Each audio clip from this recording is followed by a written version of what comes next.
como dizia o Oscar Wilde sobre o tema dessa noite, alguns levam a felicidade onde quer que vão, outros geram felicidade quando se vão. Por isso, eu vou e convido aqui ao palco o Mário Sérgio Cortella, Luiz Felipe Pondé e Leandro Carnal.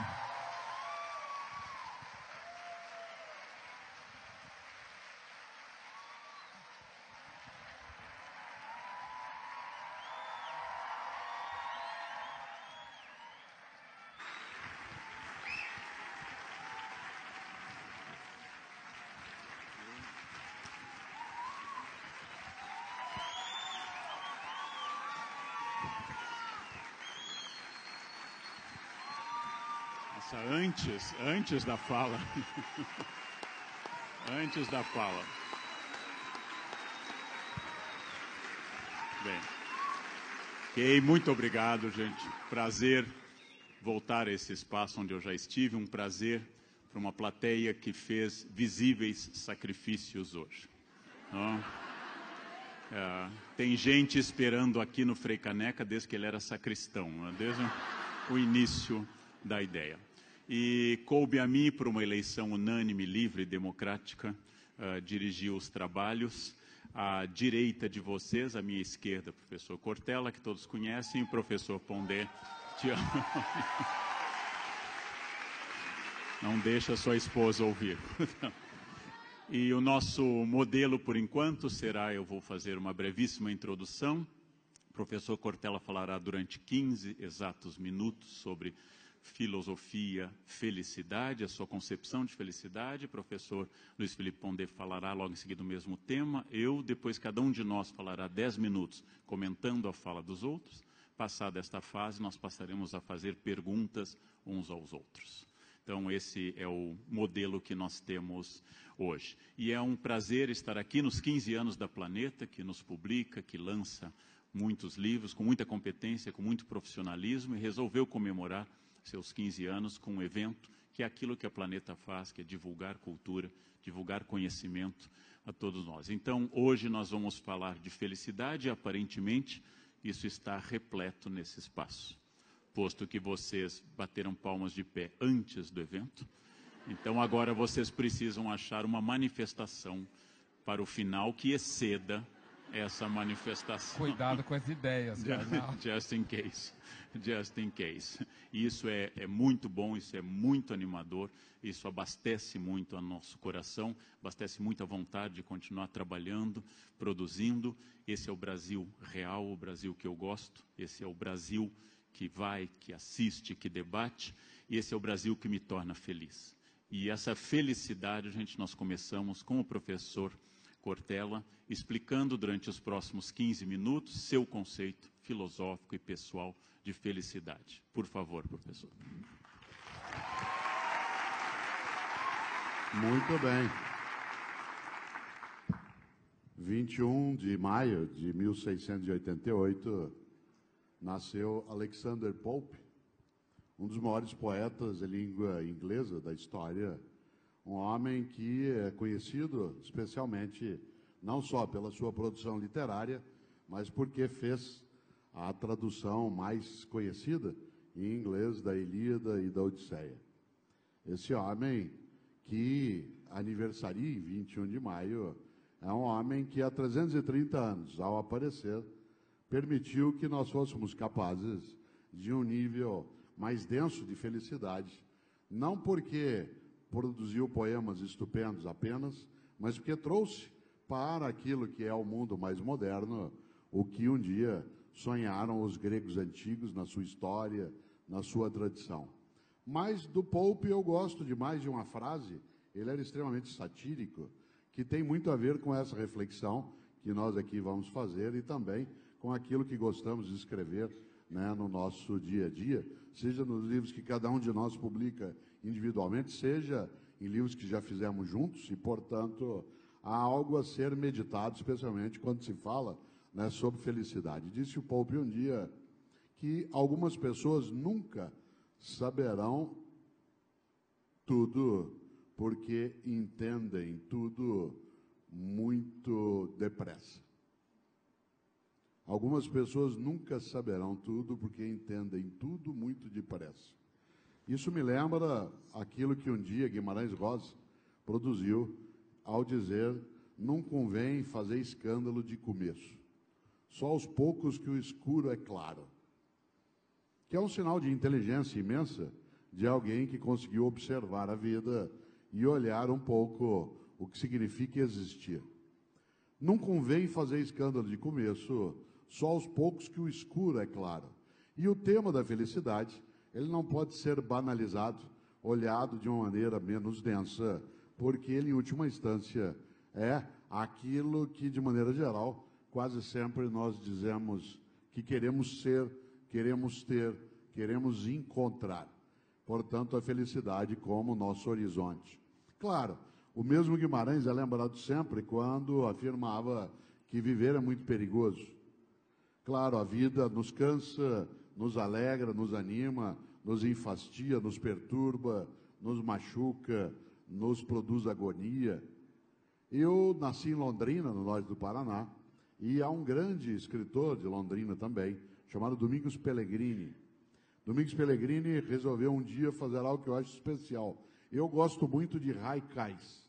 Acho o haikai uma coisa de uma inteligência imensa.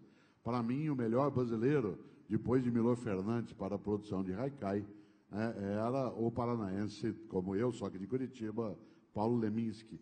Aliás, Leminski tem algumas ideias sobre vida que valem sempre. Ele dizia, por exemplo, para que cara feia, na vida ninguém paga meia. Para que cara feia, na vida ninguém paga meia. Ou disse um dia Leminski: tudo que li me irrita quando ouço Rita Lee.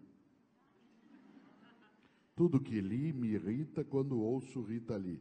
E é interessante porque um dia Domingos Pellegrini decidiu fazer haikai para gente como eu, que é caipira.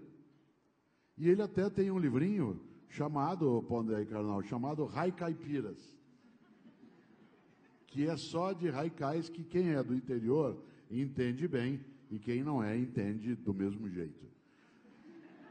E dos haikais que ele ali produz, o que eu mais aprecio é um que um dia eu pude colocar nas redes sociais para a gente refletir, em que representa, no meu entender, o que é a vida e o que é a procura de circunstâncias de felicidade. Escreveu Domingos Pellegrini: nunca acaba. Quanto mais eu cato, mais cai goiaba. Nunca acaba. Quanto mais eu cato, mais cai goiaba. Isto é, uma vida que parece não ter cessação, uma vida que não dá trégua. E é claro, eu aprecio imensamente histórias em quadrinhos. E há uma antiga do Frank e Ernest, que durante anos foi publicado e ainda é em vários jornais, e tem um quadrinho que eu acho magnífico, que é só uma cena.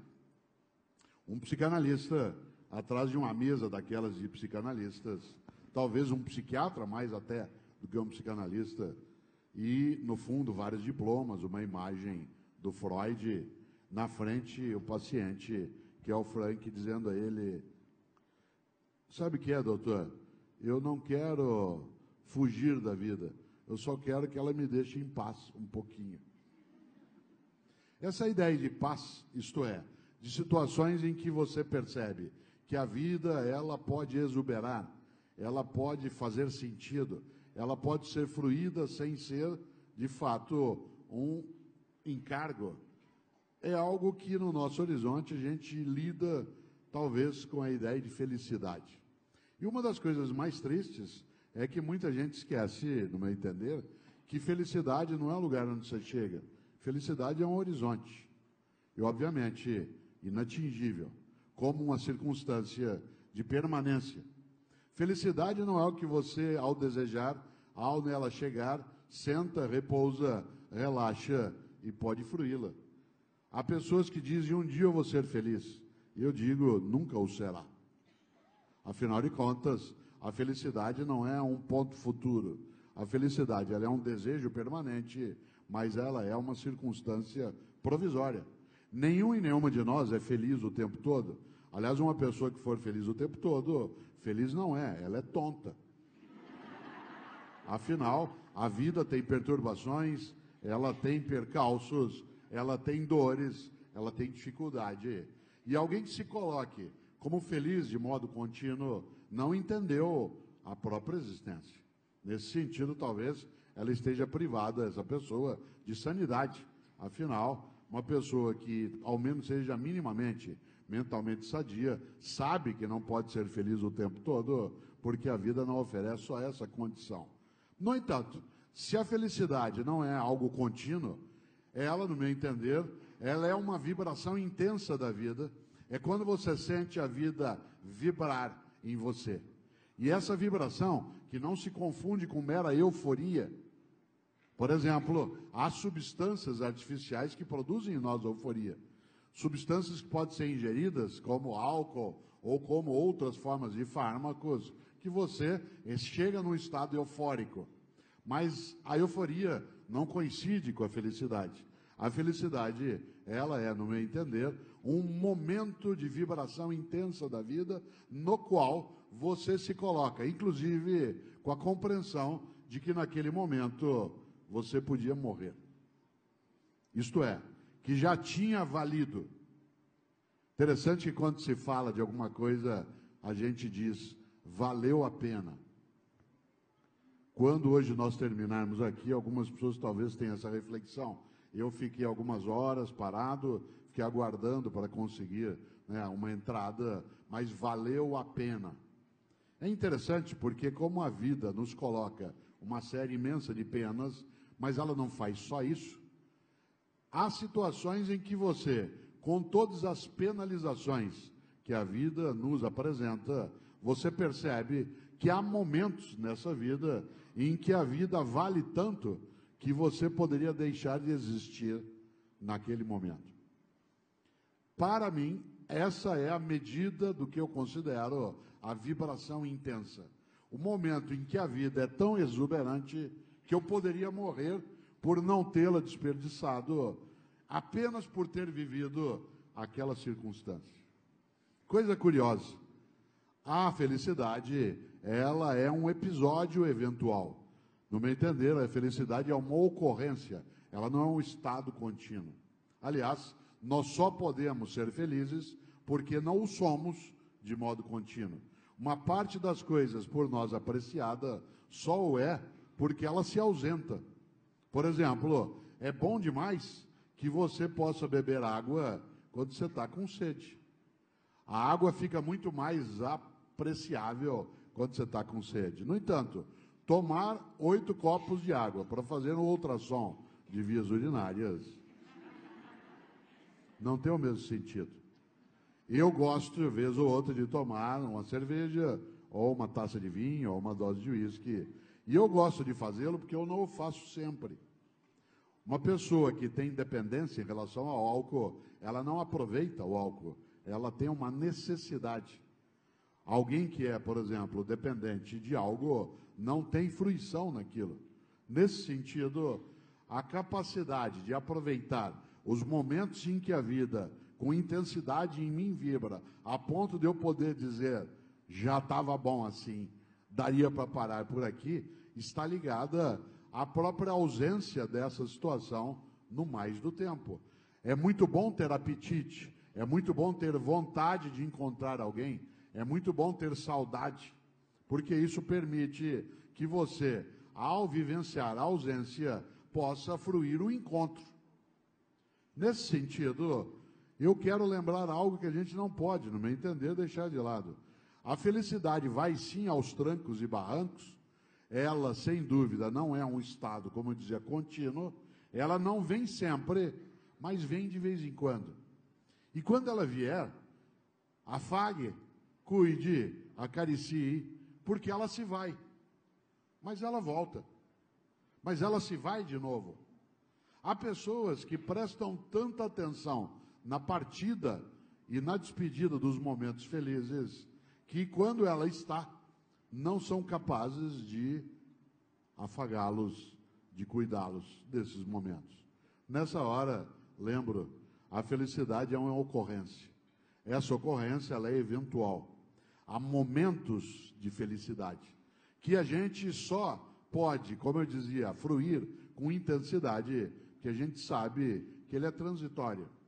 E ainda bem que transitório é, porque se não fosse, eu não conseguiria aproveitá-lo como aproveito. Por exemplo, uma circunstância como essa, em que nós, que já conversamos outras vezes, em outras situações, e somos amigos, é muito bom estar aqui. É ótimo estar com um Pondé e Karnal. É bom demais participar desta reflexão. E é muito bom porque a gente não faz isso sempre. É muito bom porque nós não estamos juntos todo dia, o tempo todo. E nem temos de ficar conversando de modo contínuo, mesmo que eu aprecie conversar com ambos. Mas tê-los à minha volta, de modo presente e contínuo, seria algo infeliz. No entanto, isso não é ofensivo, ou eu não quero que seja. Agora já era, já foi. É uma maneira de caricaturizar, mais do que caricaturar, caricaturizar aquilo que é a nossa circunstância e que o episódio do momento da vida que vibra é o episódio que você precisa dele cuidar. Insisto, ele não vem sempre e não fica de modo contínuo, mas vem vez ou outra. Quando vem? Em algumas situações. E eu quero usar os meus 4 minutos finais, nesses 15, para pensar algo. Por exemplo, uma das minhas netas mora em Florianópolis. Ela se chama Ana Luísa, ela tem 5 anos e ela gosta muito de vestidos. Florianópolis é uma cidade em que você usa roupa mais leve e ela, um dia, e eu gosto de lembrar isso, ela gosta muito de vestidos que sejam de alcinha e sejam floridos. E um dia, eu que moro em São Paulo, passava, né, por um shopping, vi um vestido que era belíssimo do jeito que ela gosta. Mais do que apenas gostar, havia um custo bom para ele. Há uma diferença, atenção, entre uma coisa que é cara e uma coisa que tem preço alto. Caro é aquilo que não vale. Há coisas na nossa vida que o custo é alto, mas não é caro.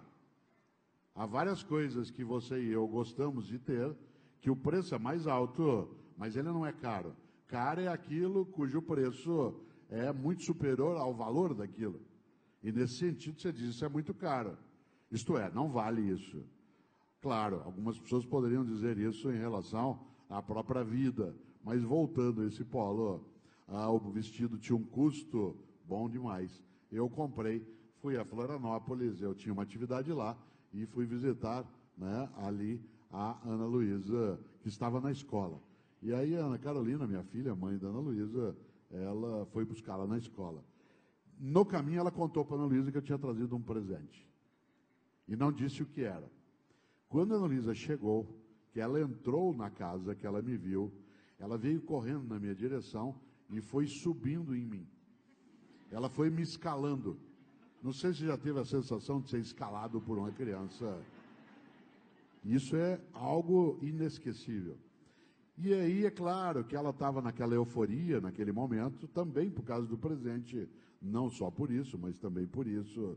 E aí eu abri a caixa. Quando ela viu o vestido, que era azul, com umas flores brancas, ela começou a gritar, começou a correr pela casa, para lá e para cá.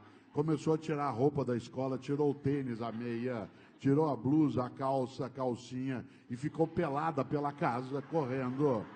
E uma hora ela foi, pôs o vestido, parou na minha frente com aquele vestido e fez assim. Naquela hora eu podia morrer. Eu não queria, mas eu podia. Por que que eu gosto disso? Porque não é sempre. Mas é. E quando é? No abraço, na conversa, no resultado, no livro, num teatro lotado. Eu sei que não será sempre assim. Eu sei que não é sempre assim. Mas quando é, que seja de maneira densa, profunda, do qual consiga ter saudade. E por isso, aí eu fecho A felicidade é um desejo permanente, mas é uma ocorrência eventual. Por isso, nesse momento, estando aqui com os dois, eu estou feliz. Mas, para durar...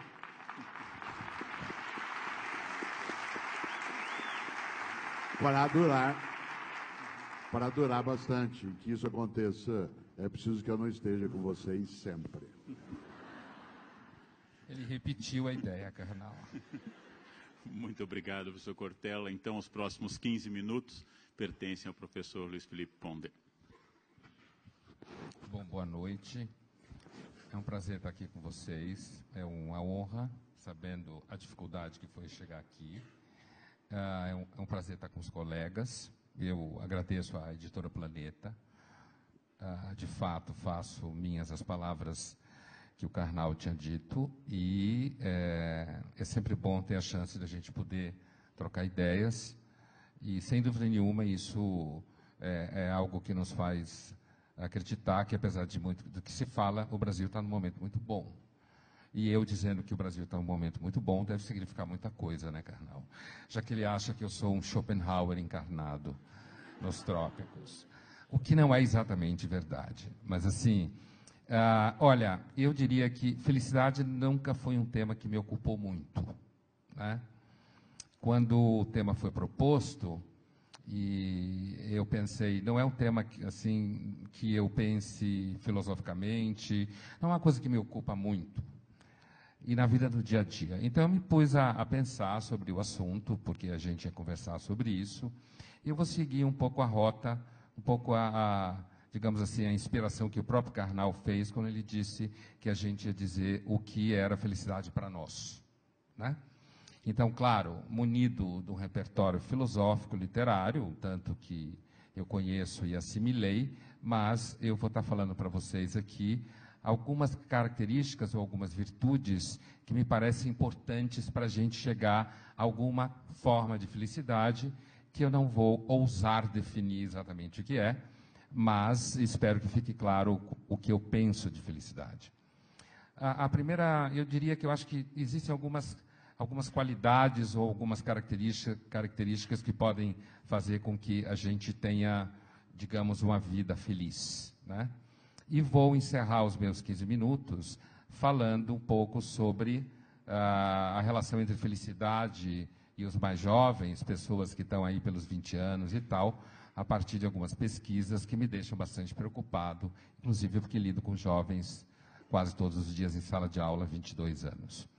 A primeira imagem que eu associo à felicidade é uma história que vem do comentário rabínico à criação, né?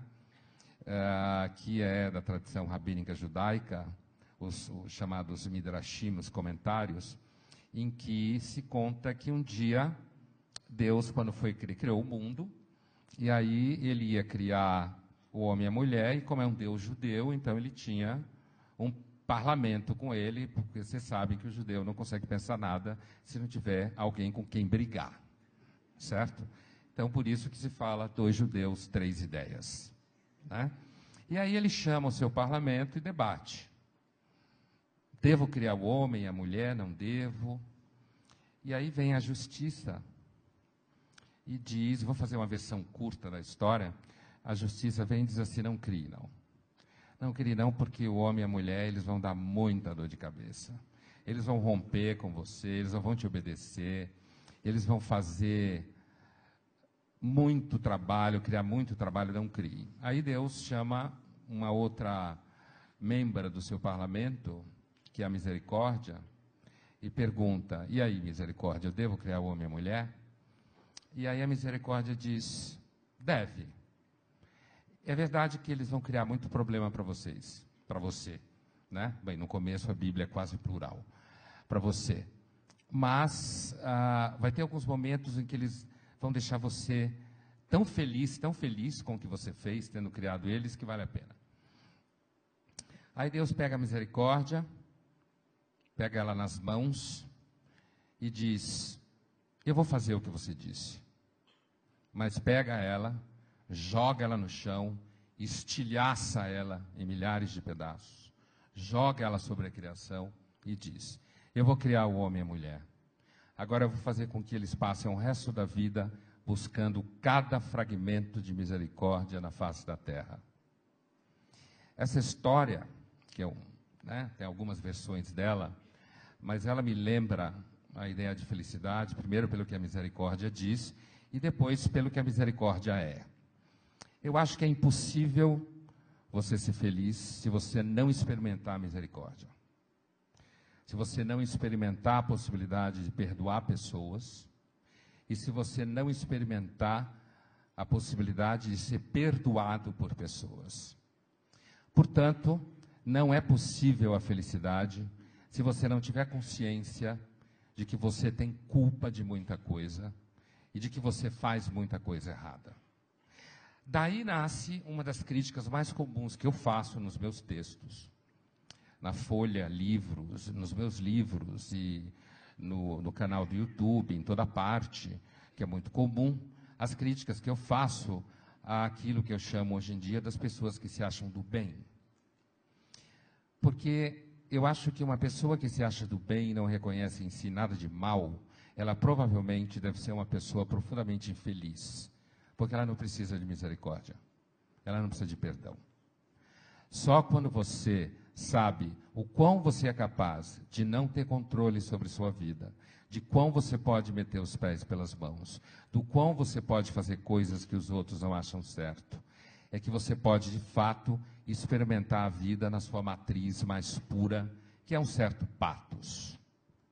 Então, daí está a primeira coisa, né? Eu relaciono a possibilidade de felicidade a uma certa capacidade de reconhecer em si mesmo a impossibilidade da plenitude, a impossibilidade da perfeição, a impossibilidade do bem absoluto e a impossibilidade de se identificar com esse bem. Daí vem muito das críticas que eu faço em muitos lugares, em questões mais pontuais. Porque eu acho que a gente sofre, eu já escrevi isso várias vezes, eu tenho a impressão que a nossa época, uma das coisas que vai marcar a nossa época, é como sendo uma das épocas que mais se mentiu na face da Terra. E as pesquisas que comparam Google com Facebook têm provado isso. O que eu acabei de dizer pode levar vocês a já ter uma outra dica sobre o que eu penso, uma outra forma que eu penso de felicidade, né? De como a gente pode compreender felicidade ou do que pode ser necessário para a gente ter uma experiência de felicidade. Nesse sentido, eu estou colocando a felicidade muito mais no lado da capacidade de se reconhecer dependente, da capacidade de se reconhecer necessitado e insuficiente. Tem uma frase de um romance que eu gosto muito, que muitos de vocês já leram e conhecem, que é um romance do Tolstói, que é a Ana Karenina, que começa com uma famosíssima frase sobre felicidade, que é a seguinte, mais ou menos assim, é a primeira frase que abre o romance, não é tipo no começo, é a primeira frase. Todas as famílias felizes são felizes da mesma forma. As infelizes o são, cada um da sua forma.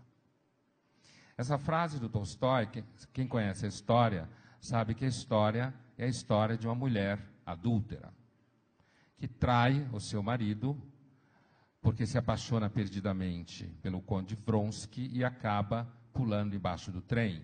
Dei spoiler. Mas ler Ana Karenina não é uma coisa que você lê para saber o final. Né? Você lê Ana Karenina para saber quem você é, do que você é capaz, como qualquer clássico. Né?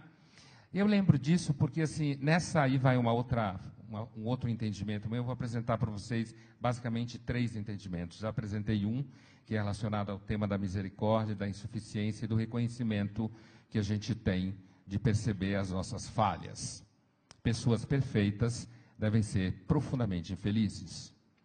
Essa segunda, que eu citei a abertura do Ana Karenina, o Tolstói tem uma compreensão de felicidade, o que ele está descrevendo do romance, como alguma coisa que você atinge a partir de uma estrutura social de repressão do desejo.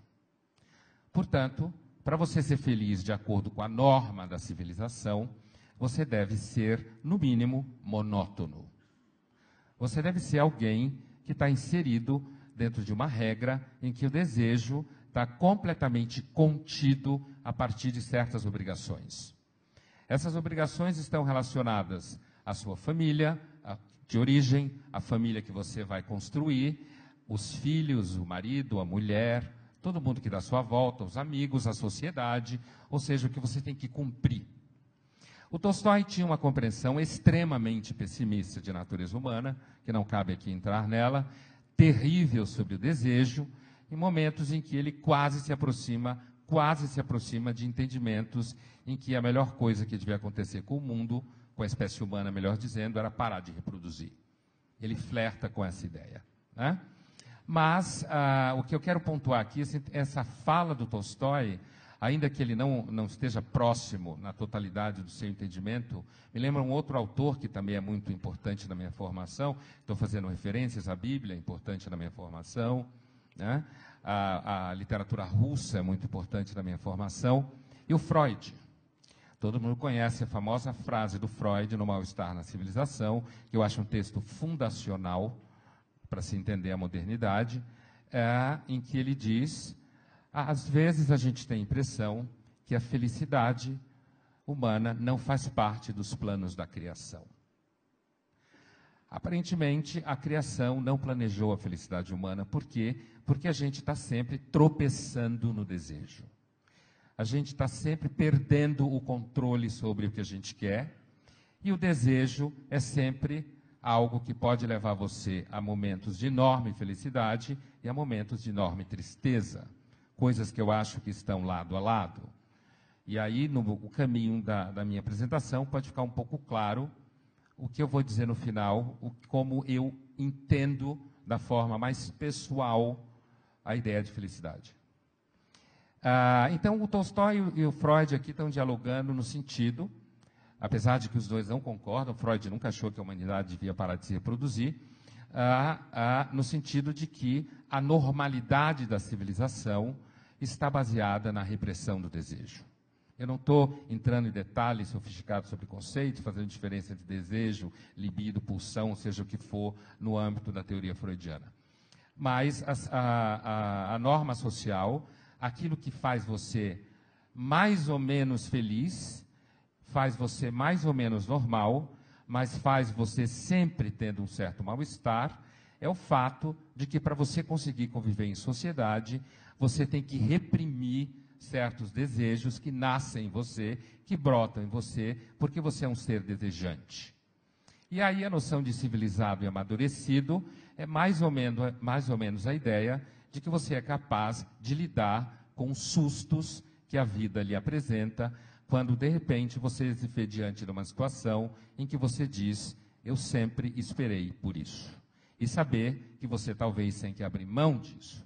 Nesse sentido do Tolstói e do Freud, a felicidade, então, ela é, no sentido sociológico, digamos assim, algo fruto da normatividade, da vida em sociedade, do respeito a regras e de um certo resto de constante insatisfação.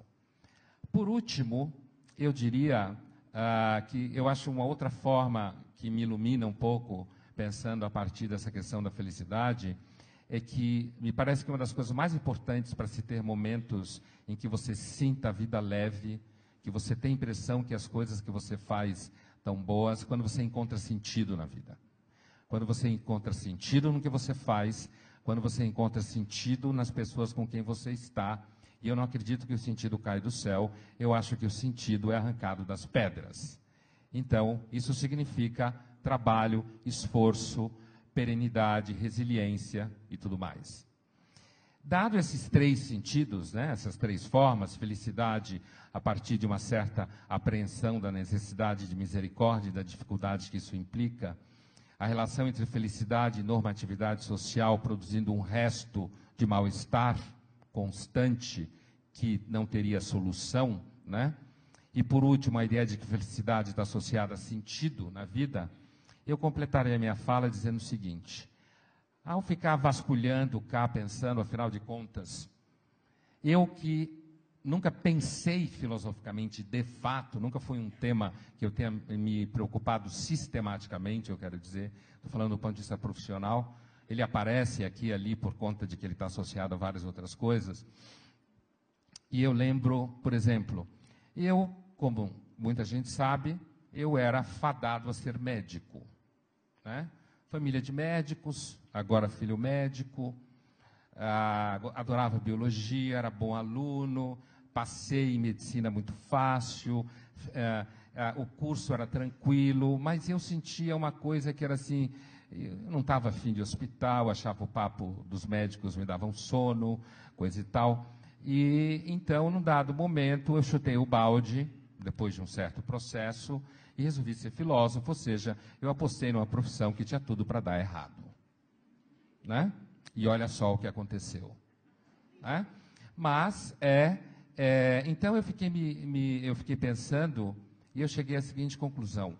No fundo, para mim, a noção de felicidade que mais me impacta e que mais faz sentido para mim é uma certa concepção romântica de felicidade.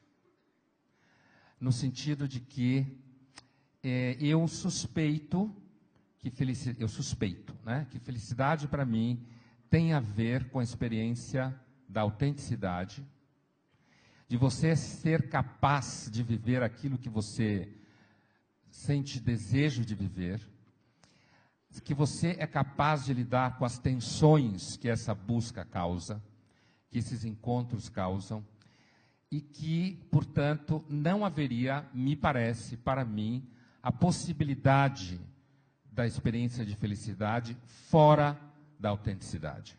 Para mim, pessoalmente, não haveria a possibilidade de experimentar a felicidade fora da autenticidade.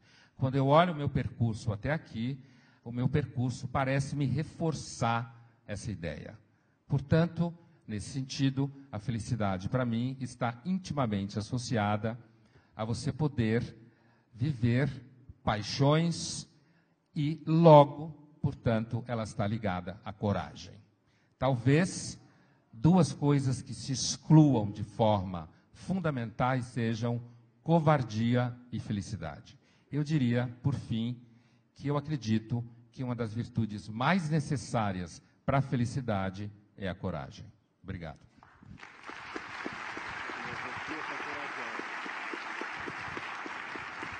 Bom marketing.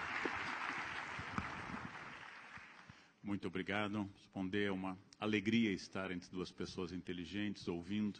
Amo dar aula, faço isso há 36 anos, mas a minha vocação de fato é de aluno. Eu adorei ficar sentado aprendendo até porque é mais fácil do que dar aula. É mais prazeroso para mim, inclusive. Quando eu era muito jovem, eu era muito religioso, venho de uma família religiosa. Eu era muito jovem e supunha naquela época que a felicidade estava na imitação de determinado modelo, que era a biografia de Jesus. Estava sintetizada nos capítulos 5, 6 e 7 de Mateus, Sermão da Montanha, especialmente na ideia de desapego, na ideia de olhai os lírios do campo, olhai as aves do céu, não tecem nem fiam, no entretanto nem Salomão, em toda a sua glória, se vestiu como um deles. Nesta fase que eu não precisava produzir bens e era sustentado pelos pais, eu era muito desapegado dos bens. É muito fácil eu ser hippie com mesada. Eu sempre entendi que essa generosidade, ela nascia de uma família de classe média, interiorana, estável, e que isso dava felicidade num mundo no qual as coisas não tinham grandes contradições.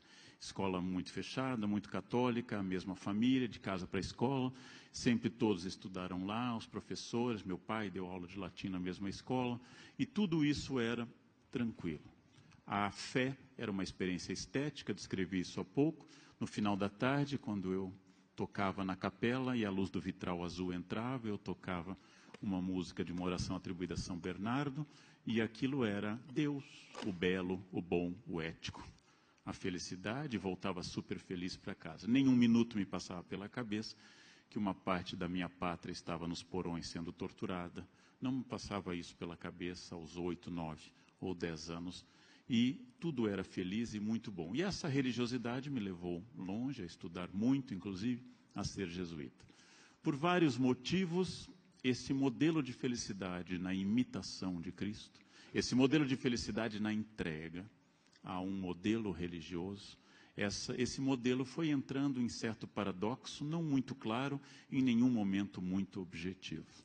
E eu resgatei um outro modelo que me acompanhava desde a infância, talvez por projeção com a função do meu pai, advogado e professor, que era estudar muito. Encontrar a felicidade nos livros e a resposta nos grandes autores. Estudar grandes filósofos, estudar as meditações de Marco Aurélio, estudar a Carta sobre a Felicidade, de Epicuro, Carta a Meneceu, estudar as grandes obras como as Confissões de Agostinho, estudar as reflexões éticas de Spinoza. Cada vez que eu descobria mais, eu ficava mais feliz. Li O Príncipe de Maquiavel, obra póstuma de Maquiavel, com muita alegria, descobri muitas coisas. E aí li logo em seguida que toda a teoria estética de Maquiavel não estava no Príncipe, estava na Mandrágora, sua maior peça. Então me dediquei a ler a Mandrágora, peça de teatro extraordinária, muito bem feita, e ao final o comentarista dizia, mas a sua concepção de história está nos comentários das décadas de Tito Livio. Então fui ler essa obra, e lá se disse que, na verdade, a história de Florença de Maquiavel, em 2 grossos volumes, era o que abriria a porta dessa felicidade. E entrei num ciclo ansioso de ler sem parar, ler os livros do meu pai, ler livros fora, até que a primeira vez que visitei a biblioteca de Washington e perguntei por curiosidade na maior biblioteca do planeta, a bibliotecária, o que havia sobre Brasil na biblioteca, e ela me mostrou uma ala de várias centenas de metros de prateleiras, dizendo que ali estava o Brasil República. E se eu acompanhasse, eu teria outra parte sobre Império e Colônia. Entendi que se eu dedicasse 16 horas por dia, durante todo o resto da minha vida, eu não leria Brasil República. Eu entendi uma coisa libertadora, que eu estava perseguindo talvez aquilo que no romance A Náusea de 1938, Sartre coloca em um intelectual equivocado, que acha que ler a biblioteca em ordem alfabética seria a chave do seu conhecimento e da sua libertação. Abri mão do número, apesar de amar ler e ler muito, como eu já tinha aberto mão um dia da fé. Mas entre os livros que eu descobri, estava uma encadernação muito bonita do meu pai sobre o Fausto de Goethe, no qual o Dr. Fausto é um filósofo entediado, um pleonasmo. Ele é um doutor da universidade, entediado, não sabe o que fazer, e ele pensa em se matar no fim da tarde, uma ideia comum, boa, prática. Prestes a tirar sua vida, ouve o sino com o Ângelus, ouve o sino das 6 da tarde, e ele se arrepende um pouco do seu gesto, e logo em seguida lhe aparece o espírito tentador na figura de Mefisto. Mefistófeles, Mefisto, promete a ele que vai dar tudo o que ele quiser para sair dessa melancolia causada pela proximidade do planeta Saturno, segundo a crença da época, causada por uma bilis negra que deprimia. Essa melancolia seria curada se ele tivesse tudo para ser feliz. E a condição de ele entregar a alma é dizer a um momento: para, és belo. Para, momento. A partir de agora, está lindo. Talvez seja como o momento que o Cortella descreveu com a neta. Se Cortella dissesse: para, é belo, Mefisto desceria em Florianópolis e levaria sua alma imediatamente. Feita a condição, assinado o contrato, como de árbitro com sangue, começou a pedir as coisas usuais. O que vocês pediriam? O que eu pediria? Dinheiro infinito. O amor da única mulher que ele amou e não correspondeu, Margarida. Depois todo o poder do mundo, depois a liderança de todos os exércitos, e tudo que ele ia obtendo, o amor de Margarida, o dinheiro, os êxitos, tudo parecia incompleto. Nada parecia trazer a plena satisfação. Então, andando pela praia e vendo um terreno inculto, decidiu aplicar-se a tornar aquele terreno agriculturável.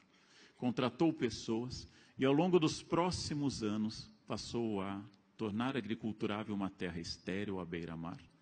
E num certo final de tarde, olhando seus camponeses felizes cantando, olhando o trigo no horizonte, olhando o pôr do sol, ele entendeu, claro que o autor era um alemão, que o trabalho era felicidade. Óbvio, o autor era alemão, jamais seria um velho calção de banho um dia para vadiar, não seria em Itapuã, mas no empreendimento em Itapuã, né? Ele era um alemão. E dizendo isso, Fausto deixa escapar a frase fatídica: para, és belo. E aí, Mefisto vem. Né? Está cumprido o contrato. conseguir de indicar o caminho pleno da felicidade, que é o trabalho árduo e constante. Mefisto vai levar, Fausto cumpre o contrato, se entrega, mas eis que Deus manda seus anjos e dizem, um homem que trabalhou a vida inteira não pode ser condenado. E aí Fausto é levado para o paraíso.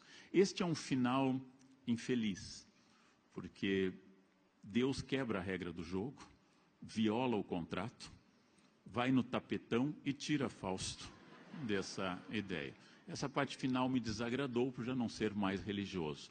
Mas, mais uma vez, a ideia faustiana, a ideia de que a felicidade está na transformação do mundo, que a gente chama de mundo fáustico, a ideia de que eu posso transformar o mundo, hoje traduzida como empreendedorismo. Ou seja, você tem que encarnar dentro de si a capacidade da transformação do mundo, ironizada em uma série brilhante que eu vi há pouco, 3%. Se você for empenhado no processo seletivo, você chegará ao paraíso, tudo depende de você, você é o pai da sua qualidade, do seu esforço. Essa internalização da culpa que a igreja tentou por séculos, o capitalismo, enfim, conseguiu. A culpa está em você. Não é do demônio, nem do pecado original, é da falta de esforço. É da falta de esforço. Esse é brilhante como sistema, significa, segundo Foucault, uma espécie de panóptico, de um ponto em que eu posso vigiar tudo, principalmente a mim mesmo. E, naturalmente, ao longo da longa vida profissional que eu tive, dando aula, tendo muito prazer naquilo que eu fazia, publicando meu primeiro livro em 1992, vindo a São Paulo, adquirindo o título na pós, começando dando aulas em lugares menos brilhantes, depois dando aula na PUC, depois dando aula em lugares mais destacados, e, por fim, entrando na Unicamp, e várias vezes eu pensei, esse é o momento. Cheguei na Unicamp, Universidade Média 7 em História, apogeu para a carreira de um historiador, é o momento de parar. É o momento que eu já cheguei na reta, que naturalmente tem ainda quilômetros pela frente, mas é um momento de felicidade. Publiquei mais livros, comecei a ficar lentamente conhecido, e esse processo de exposição pública só aumentou. Mas, naturalmente, como lembraram os dois que me antecederam, a vida é uma conspiração contra essas coisas. Lentamente também fui percebendo que nem tudo que eu conquistava e nem tudo que eu atingia era plenamente feliz. E ficava refletindo, especialmente na obra que eu tive durante tanto tempo de ler, traduzir e interpretar o Hamlet, que eu não tinha a experiência do Hamlet. Em 2010 eu adquiri a experiência do Hamlet ficando órfão. Pela primeira vez eu entendi o Hamlet. O que é a perda do pai, que significa a perda, em primeiro lugar, de uma referência da geração anterior, e significa que você envelhece brutalmente. A perda dos pais nos envelhece mais do que qualquer outra coisa. Entendi, acima de tudo, ao perder meu pai, sempre comparando com Hamlet, entendi, acima de tudo, que a perda do meu pai lançava, ao contrário do que eu pensava, uma dor imensa, mas uma luz regressa sobre os anos que eu estive com ele. A perda de alguém que você ama, que é a dor, no vetor contrário ao amor, ou seja, quanto mais amor, mais existe essa dor. Esse luto iluminou a minha felicidade com o meu pai. Esse luto iluminou as dezenas, centenas de horas com ele me ensinando francês, latim, inglês. Esse luto iluminou esses momentos. Esse luto iluminou muitos momentos. E eu passei a entender que um dos sentidos da morte era exatamente iluminar a vida. Porque agora que eu sabia que as pessoas não eram imortais, e só descobrimos isso perdendo pai e mãe, agora que eu sabia que as pessoas não eram imortais, tratava-se de aproveitar as pessoas que eu ainda tivesse junto a mim. A perda da minha mãe ano passado reforçou esse processo, e cada vez mais eu senti que todas as vezes que eu perdi algo, que eu perdi a saúde, que segundo Schopenhauer é só na dor que eu crio consciência. Se eu perdi a saúde, se eu perdi alguma coisa que eu gostava, se eu perdi o amor, se eu perdi qualquer coisa, eu de fato só consigo ser feliz no momento que eu tenho consciência dessa perda. A dor foi ressignificada, ela existe uma dor aguda dentro de mim, pelo caráter recente dos acontecimentos, mas eu entendi claramente que agora eu me senti amado, valorizado, inteiramente iluminado pelo amor da minha mãe, exatamente porque ela não está mais aqui. E a partir desse momento, minha relação com as poucas pessoas que são muito próximas eu tenho relações com o mundo, mas poucas pertencem a esse inner circle. As poucas pessoas que eram muito próximas, essas pessoas eram muito importantes. A felicidade não estava, como eu havia refletido, em imitar os macacos bonobo. Das grandes espécies de símios, os bonobos são os mais parecidos conosco. 98,7% do nosso DNA é idêntico aos macacos bonobo. E aí uma coisa muito curiosa. Qual é a atitude desses chimpanzés, os bonobo? Eles transam sem cessar o dia inteiro. Os bonobos fazem sexo macho com fêmea com fêmea, macho com macho e com os filhos. O tempo todo. E assim eles não têm nenhuma tensão ou guerra como tem os gorilas, como tem os orangotangos e os grandes chimpanzés. A propósito, os bonobos são os animais mais parecidos conosco. Freud, citado pelo Pondé, havia dito com clareza: cultura existe em função dos dois textos, de 27 e 30, ou seja, futuro de uma ilusão e o mal-estar na cultura, na civilização, 27 e 30, que a repressão criava a civilização. Mas também entendi que esse projeto dos bonobo não era ideal.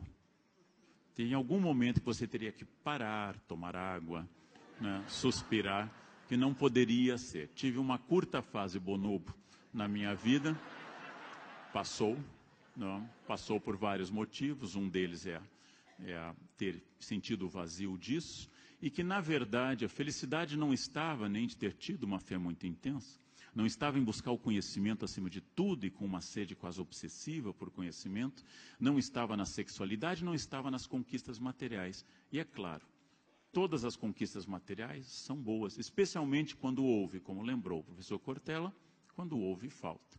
Dividindo uma escrivaninha com 13 irmãos no Rio Grande do Sul, o meu sonho de uma escrivaninha única era forte, era um desejo, e crescia comigo intensamente. Chegando a São Paulo, morando em uma pensão, a mesa que me deram mal cabia a máquina de escrever. Jovens, anotem a palavra, depois o tio explica melhor.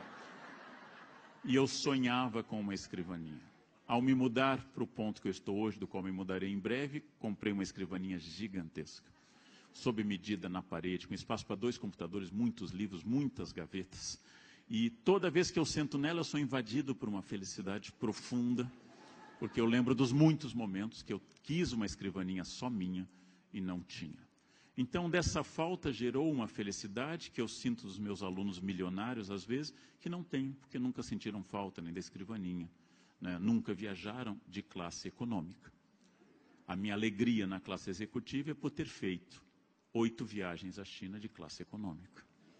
Então, a classe executiva ganha um privilégio enorme. E para encerrar, considerando o meu minuto final, eu fui percebendo que não está nas metas, ou no recorte, ou usando uma palavra um pouco mais elaborada, na epistemologia com que eu atingiria esse conhecimento da felicidade, mas estava na maneira intensa que eu me entregasse a esse momento. Não é preciso ser bonobo, mas não é preciso ser Madre Teresa de Calcutá. Não é necessário transar 10 vezes ao dia, mas também não é a felicidade atingida pela castidade permanente. Não é necessário ler sem parar. É necessário tornar aquela leitura feliz, transformadora, em algo que vem a mim e volta na maneira de um aprendizado, de um questionamento e assim por diante. Não é necessário ter muitos amigos, mas a partir da experiência da morte, valorizar aqueles poucos amigos como momentos únicos e felizes. E, acima de tudo, entender algo ambíguo com que eu vou encerrar, que nesse momento, estando em um teatro, com tanta gente querendo ver e ouvir, com tanto carinho, com tantos sinais corporais desse afeto, de palmas, de fotos que não pararam um minuto desde que a gente entrou, de filmagens, de gente mandando pelo cyberespaço, estou aqui com eles, kkkk, né? Nesse momento, em que o carinho de vocês é visível, palpável, quase tangível no ar, eu sou muito feliz, não porque apenas vocês gostem dessas pessoas, dos nossos textos, mas eu sou feliz porque, apesar do carinho e da extrema honra que é ser amado pelo público, eu entender hoje que eu seria o mesmo Leandro se ninguém estivesse nesse teatro. Eu seria a mesma pessoa. E isso, gente, levei 55 anos para deduzir. Então, eu espero nos próximos anos continuar descobrindo isso, que as pessoas que me amam são ótimas. As pessoas que me odeiam também são ótimas, porque ambas estão falando do seu sentimento e não do meu. As pessoas que estão aqui apoiando são maravilhosas, as que postam na internet odeio lendo também estão no mesmo jogo afetivo delas, falando sobre elas, e que eu tenho que atingir não a indiferença estoica, não a indiferença de uma ataraxia, conceito filosófico, mas a tranquilidade de não deixar que a minha felicidade dependa da opinião alheia, mas apenas do meu exame diário de consciência, que eu herdei da Companhia de Jesus e nunca abandonei, e de olhar no espelho e dizer, está aí, está dando, está envelhecendo, mas vai, ainda aproveita esse momento final, tenta alguma dignidade, tenta controlar a alimentação, mas daqui para a cova é reto. Não importa, gente, o que eu vou fazer.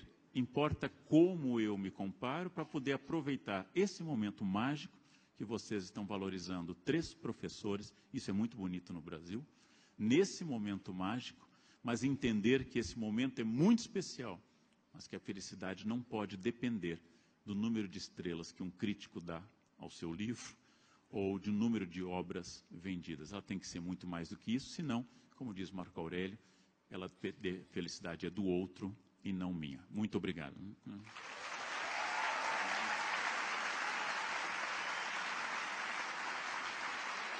Obrigado. Nós temos a etapa seguinte, vamos inverter a ordem como combinado. Primeiro, o professor Luiz Felipe Pondé vai comentar os nossos comentários pelos próximos 10 minutos. Por favor. Bom, eu vou pontuar algumas coisas nas falas dos colegas aqui que acho que valeria a pena, possivelmente, o debate posterior, né?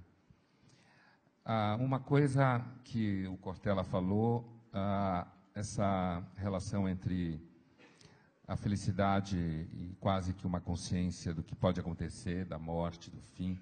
A sua cena com a sua neta lembrou uma cena, uma fala de um filósofo nos anos 90, quando eu começava, então, a minha carreira em escrever para jornal, na época para o Estadão, Caderno de Cultura, 94 mais ou menos.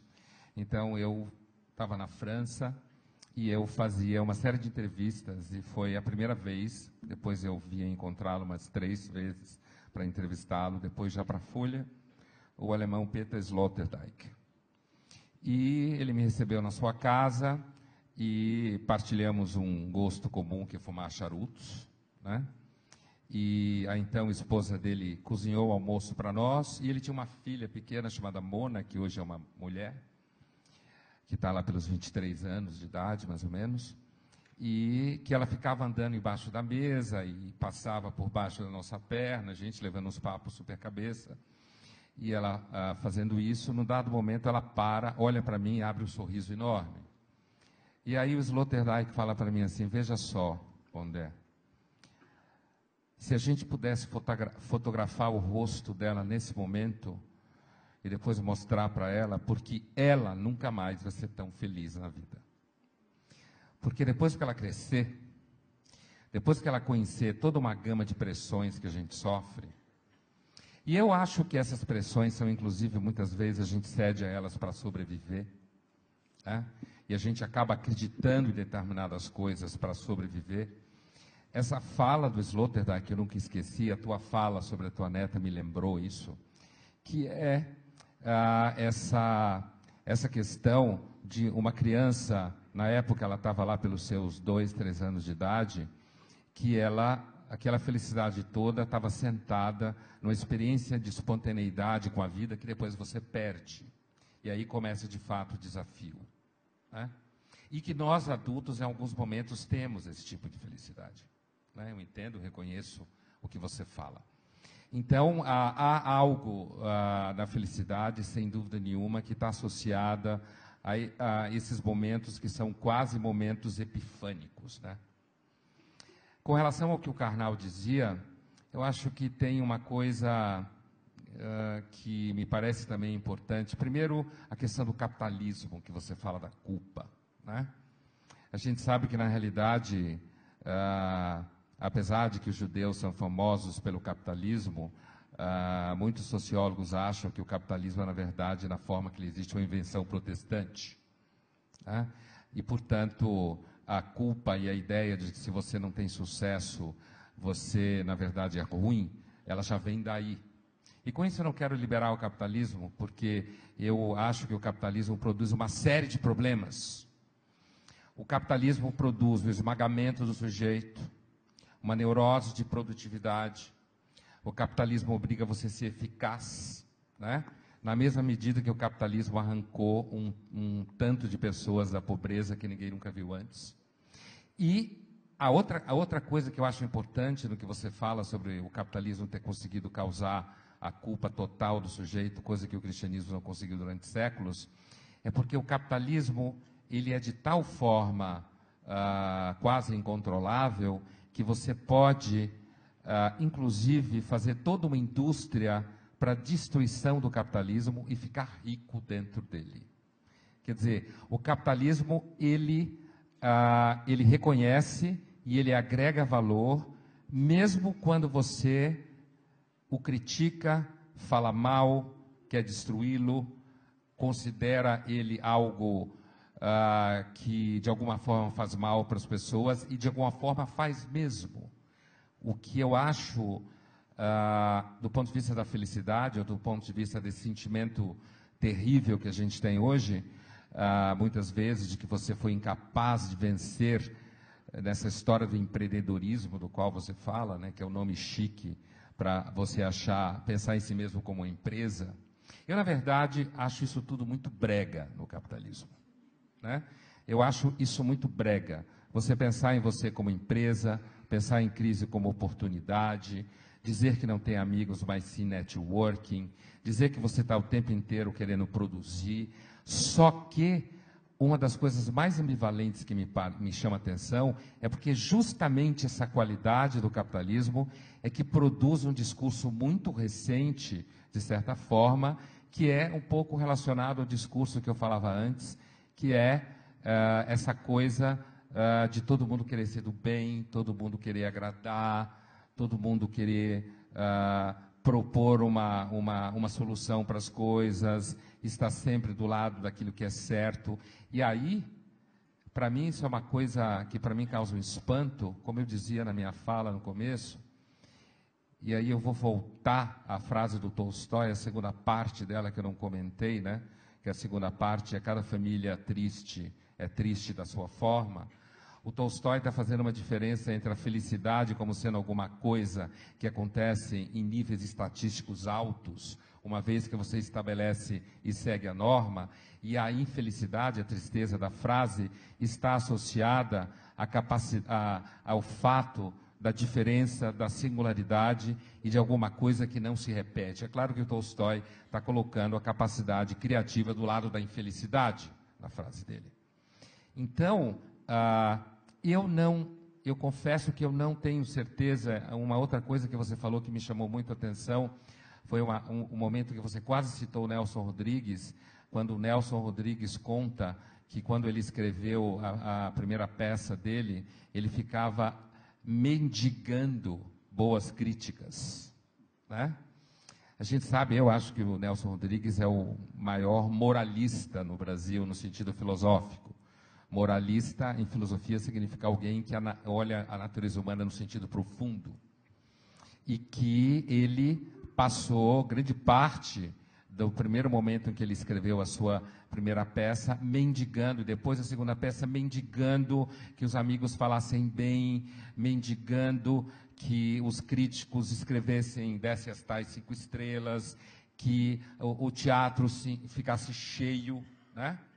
E que ele chegou num dado momento em que ele ficou tão cansado,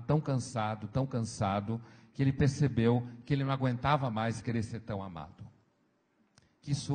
E aí ele faz uma relação direta entre essa superação do desejo de ser plenamente amado o tempo inteiro pelo cansaço de querer ser amado. Eu acho que isso tem um pouco a ver com o que você dizia também. Quer dizer, O Nelson também é conhecido como aquele que diz assim: eu tive tanto medo, eu tive tanto medo, eu tive tanto medo, que uma hora eu cansei de ter medo. E a partir do momento que eu cansei de ter medo, eu resolvi dizer exatamente o que eu penso.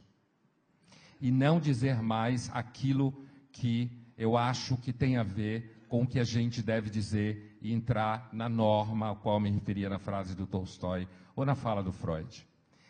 Então, o que me chama a atenção, eu acho que você tocou nessa questão da superação do desejo de ser amado, que é uma das questões centrais na ideia de felicidade mesmo, do ponto de vista psicológico. Me lembra a fala do Nelson, porque na fala do Nelson aparece de forma muito clara que não é que ele simplesmente perdeu o medo, ele cansou de ter medo. E o cansaço é que libertou ele da busca incessante de não ter medo. Então, às vezes, eu acho que a gente pode chegar em virtude, a ideia de o que você se referiu, como não precisar de ser reconhecido ou ser amado para ser quem é. Eu acho que, às vezes, a gente chega numa virtude como essa, muito mais pelo cansaço, do que por alguma coisa que alguém poderia chamar de positivo. Eu, na verdade, não acredito que a gente chegue numa condição como essa por conta de uma evolução espiritual ou psicológica. Eu acho que a gente pode chegar numa situação como essa, na verdade, através da percepção do cansaço que é querer ser amado o tempo inteiro, o cansaço que é querer satisfazer o tempo inteiro, o cansaço que é querer ser visto e reconhecido o tempo inteiro. E aí eu volto à contradição do capitalismo no começo, que eu me referia na tua fala, porque ao mesmo tempo em que isso de fato isso pode gerar um enorme cansaço, ao mesmo tempo isso é que torna possível a realização da vida numa enorme medida. E aí me parece que há, tanto na fala do Cortella, na questão que eu pensei, como na tua questão, Karnal, uma relação muito grande com a ambivalência. E com a dimensão de ambivalência que a gente vive no mundo contemporâneo. E eu já escrevi várias vezes, eu às vezes tenho um medo de que o mundo contemporâneo, inclusive por conta do capitalismo, porque o capitalismo precisa de pessoas felizes, precisa de pessoas que acreditem nas coisas. A pior coisa que pode existir é um empresário deprimido. Deprimidos vão ser filósofos, historiadores, poetas, né? Empresário não pode ser deprimido. Então, o capitalismo ele empurra você para ser feliz ou, pelo menos, projetar a ideia de felicidade, né? Mas me parece que um dos grandes riscos que o capitalismo está a ponto de produzir no mundo contemporâneo é a gente simplesmente capitular da condição amadurecida, capitular do contato com aquilo que o Nelson Rodrigues se referia e simplesmente abraçar a ideia de que, de fato, é possível se produzir uma felicidade que não seja atormentada continuamente pelo fracasso dela. Obrigado.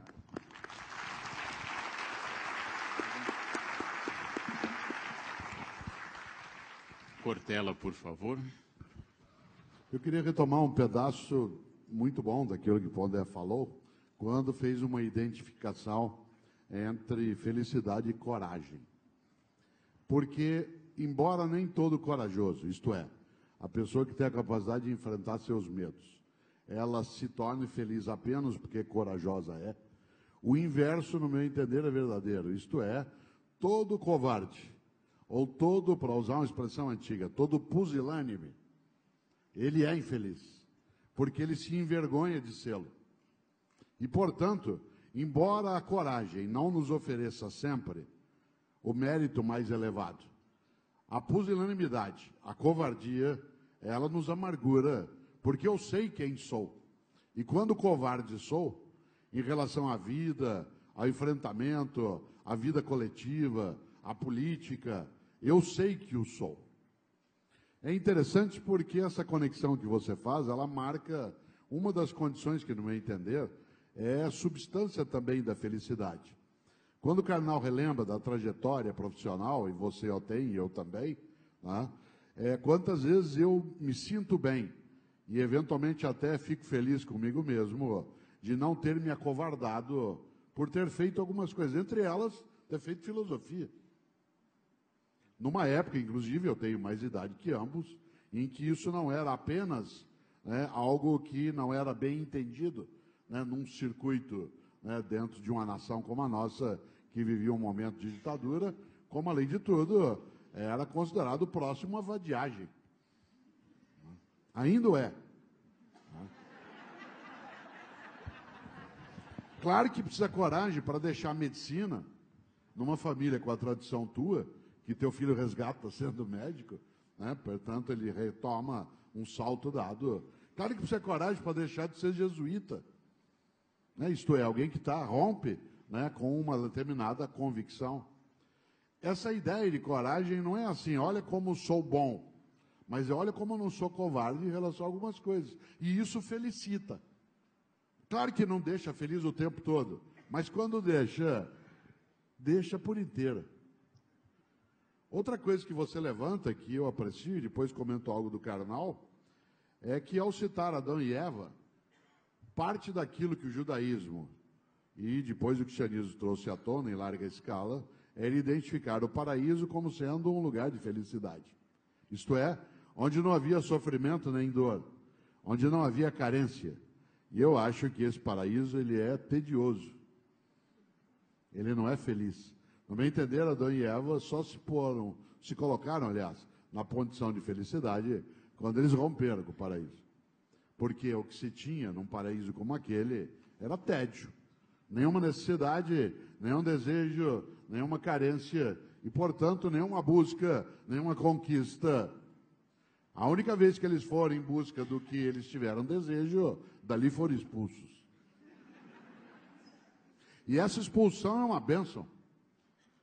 A expulsão é uma bênção porque ela permitiu que nós fôssemos capazes de sermos, como retomando algo que eu dissera antes, sermos seres de carência e, portanto, de busca de algo que nos dá ânimos, nos dá impulso, nos leva. Parte das religiões, entre elas o judaísmo e o cristianismo, coloca quase a ideia de que Adão e Eva deveriam dizer: eu era feliz e não sabia. E aí eu quero lembrar algo: se você não sabia, não era feliz. Porque felicidade tem a ver com consciência da própria felicidade. A ignorância não é feliz. A ideia de santa ignorância, ela pode estar ligada a algo que não te leva a sofrer. Mas a ignorância não é santa. À medida mesmo em que a ignorância, ela é a impossibilidade de consciência de algo que deveria sê-lo. E nesse sentido, Adão e Eva não eram felizes porque não sabiam, porque felizes não eram. Passaram a sê-lo quando tiveram a perda de algo que tinha sentido e puderam buscar de novo. Por isso que os bonobos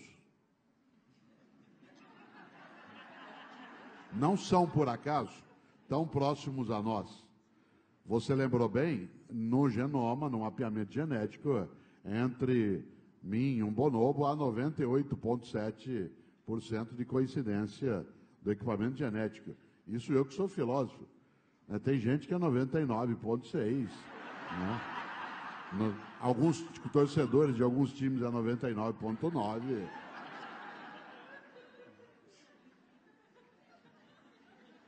Mas os bonobos são também, como nós, capazes de algo que outros primatas não são. E você sabe disso, que é crueldade. Nós somos cruéis. E bonobos também o são. Eles também são capazes de matar sem necessidade, de fazer outro sofrer sem uma intenção direta. Isto é, da prática da violência sem sentido. Claro, eu não estou fazendo uma correlação direta dizendo que eles praticam isso porque têm sexo o tempo todo. Mas eu quero lembrar algo.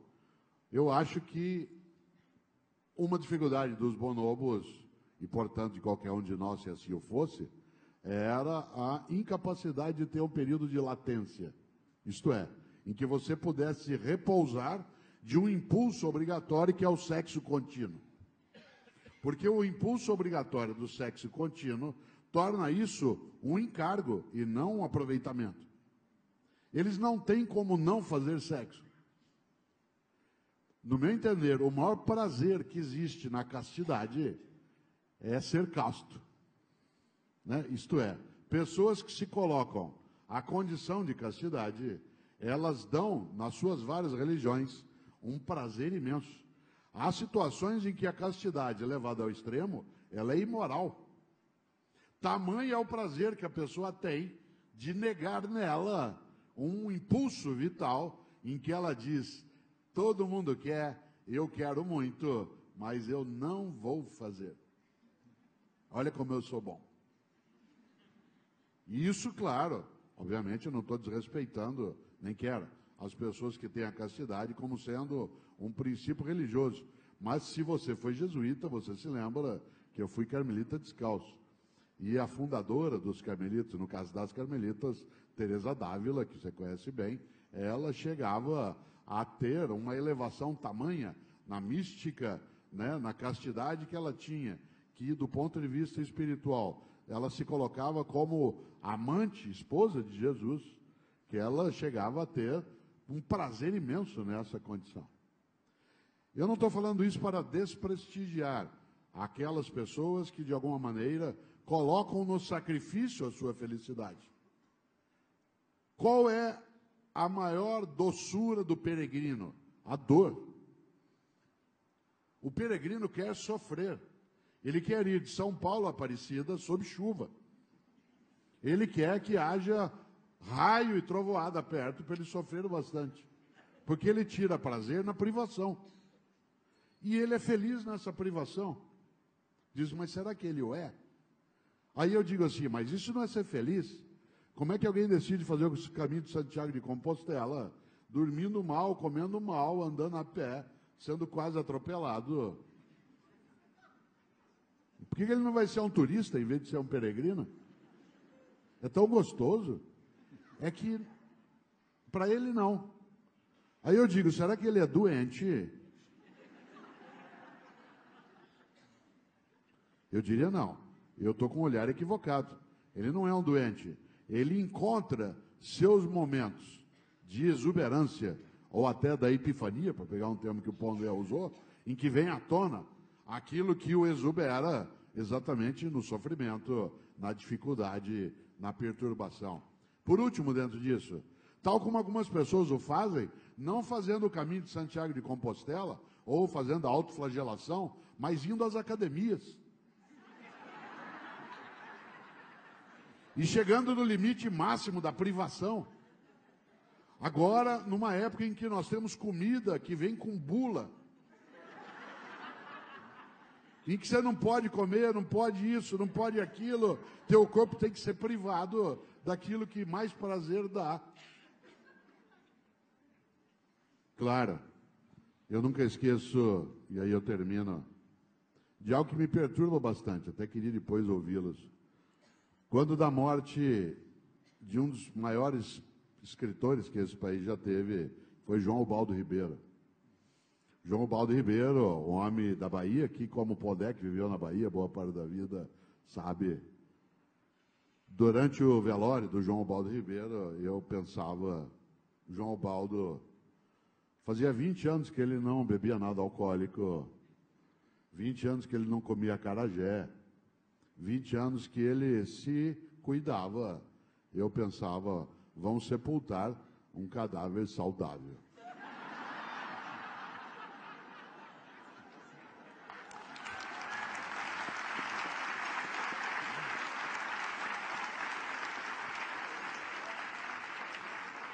Eu não falo isso em causa própria. Mas eu penso que nossos modos negam um pouco, Pondé, a estupenda frase do Ana Karenina. Se todas as famílias felizes, elas se parecem, e as infelizes cada uma é ao seu modo, eu acho que também as pessoas felizes cada uma é ao seu modo. Algumas, claro, né, se privando, outras encontrando. Isso significa que há uma variedade nessa condição. Mas eu identifico em todos, eu concluo de verdade, identifico em todos uma questão. Há necessidade de carência. Por isso que o luto, ele é iluminador. Porque ele acende a luz naquilo que é escuridão. Aquilo que é o claro escuro de Drummond, né, é algo que ilumina, porque eu não estava enxergando. E é claro, isso marca imensamente essa condição. Eu não tenho dúvida que a memória, e aí até te coloco isso depois para pensar, a memória de teu pai, como sendo também teu mestre em idiomas, em conhecimentos, a fruição da memória, eu imagino que deva ser muito mais exuberante do que a presença da situação quando ela aconteceu. Isto é, estar ali ao lado, hoje, é muito mais uma imagem que é magnífica do que a vivência no momento que foi. Por isso que nós escrevemos, em grande medida, para não deixar perder as memórias. Nós temos um desespero de sermos esquecidos. E por isso a gente escreve. Porque não sermos esquecidos nos deixa felizes. Mas que a misericórdia, essa ideia maravilhosa, ela é sem dúvida. E por misericórdia, paro agora.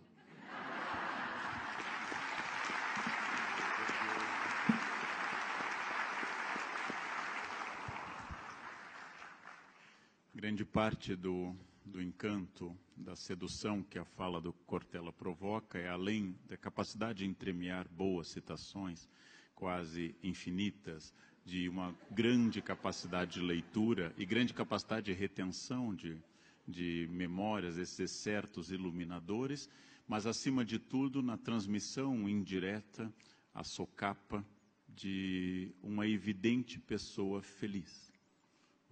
O Cortella transmite felicidade. Se não é, pelo menos um excelente ator, o que já é um elogio excelente. O Cortella transmite essa felicidade, seduz em parte as plateias por apresentar tanto a pessoa íntegra quanto a pessoa feliz, com excelente formação e capacidade esse uso da memória como iluminador, como excertos, como sentenças que costuram ideias.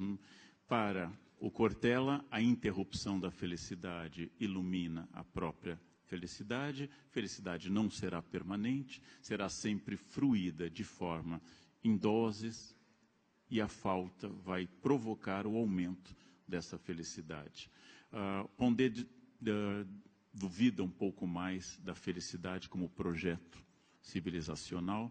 Pondé não acredita em uma natureza humana tendente à felicidade e considera que essa busca de felicidade, que é quase uma concepção budista, a busca da felicidade provoca profunda infelicidade. A obrigação de ser feliz, de realizar-se profundamente, ela provoca essa infelicidade. Podemos sempre lançar esse olhar desconfiado, por exemplo, sobre Schopenhauer, a quem já acusei o Pondé diversas vezes de ser a reencarnação de Arthur Schopenhauer, porque Schopenhauer foi, não é o caso do Pondé, um solteirão, sempre fracassado com as mulheres, tendo a sombra de Hegel perto dele. Ou seja, Hegel dava curso junto com ele, ele marcava no mesmo horário para ver quem era mais poderoso, e ele sempre perdia. Hegel era mais poderoso. Um dia discutiu com a mulher que era dona do seu apartamento, empurrou, ela caiu da escada, ficou com um problema na perna, ele foi obrigado a pagar uma pensão para o resto da vida para ela. Amargo, de pH baixo, absolutamente desacreditado da sua própria felicidade, ele centrou grande parte da sua análise na reflexão de uma infelicidade inevitável, insuperável. Isso não é o caminho do Pondé. Muito mais próximo de Nelson Rodrigues, Pondé pontua com inteligência e habilidade que exatamente ser totalmente, ser autêntico, é um caminho superior à aparência, que inclusive as redes sociais tornaram quase uma simbologia obrigatória, já que todos no Face permanentemente são felizes, e ninguém jamais postou, como disse em uma palestra uma vez, ninguém jamais postou brochei. Ninguém jamais postou uma coisa dessa, porque todos são muito felizes. E são obrigados, inclusive, a postar fotos da própria família, sempre exuberante, sempre maravilhosa, sempre cercado de felicidade. Esse devir, este vir a ser, essa projeção utópica dentro da distopia que é a família, ela é um projeto que as redes sociais tornaram quase que uma gramática encobridora da percepção da dor e da oscilação. Parece que hoje, como o Pondé já escreveu várias vezes, ser feliz é tão obrigatório que ninguém mais pensa em ser feliz, mas apenas em aparentar essa felicidade, que é uma percepção fina, curiosa e muito perspicaz sobre o nosso mundo. Voltando à metáfora que o Cortella usou de Adão e Eva, eu concordo, e disse certa vez para nós pensarmos nesse exemplo fundacional judaico-cristão de Adão e Eva. Adão e Eva são feitos dentro de uma empresa chamada Éden. O dono da empresa estabelece uma semana de compliance, estabelece uma única regra.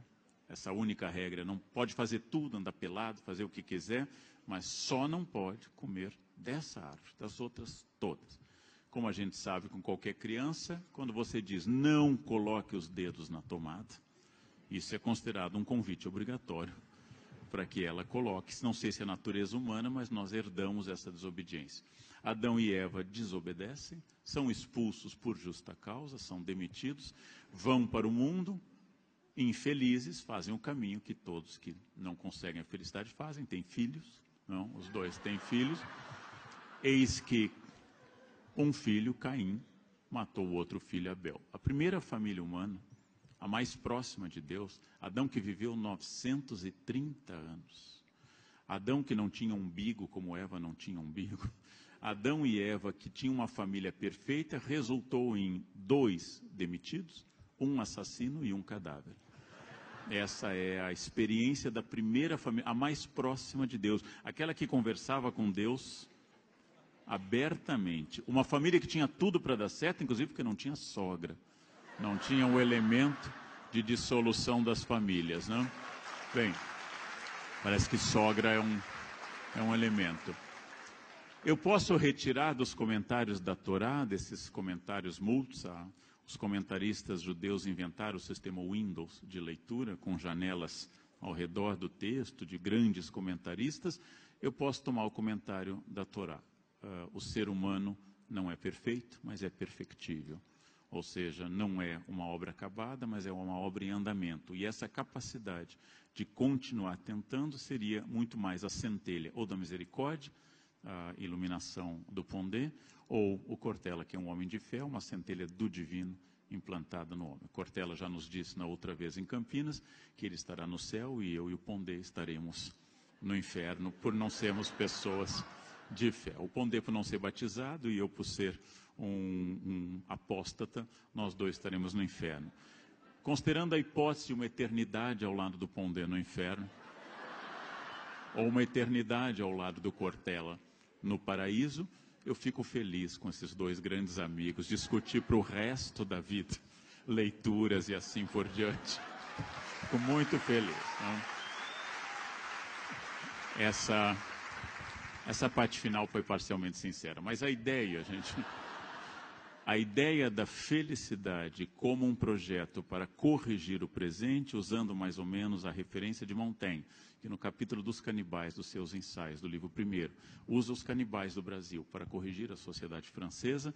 A felicidade não é, obviamente, uma possibilidade, ela é, como lembrou Cortella, um horizonte que nunca é atingido, mas só a esperança, provocada pelo desejo de felicidade, é a única capacidade que nós temos de não eliminarmos a própria vida. Ou seja, essa aventura chamada viva precisa de uma utopia que nos guie para mais próximo ou mais distante da felicidade. E para encerrar, há mais de 20 anos dando uma aula sobre felicidade entre hedonistas e estoicos. Faz 20 anos dando um curso sobre hedonistas e estoicos e o conceito de felicidade.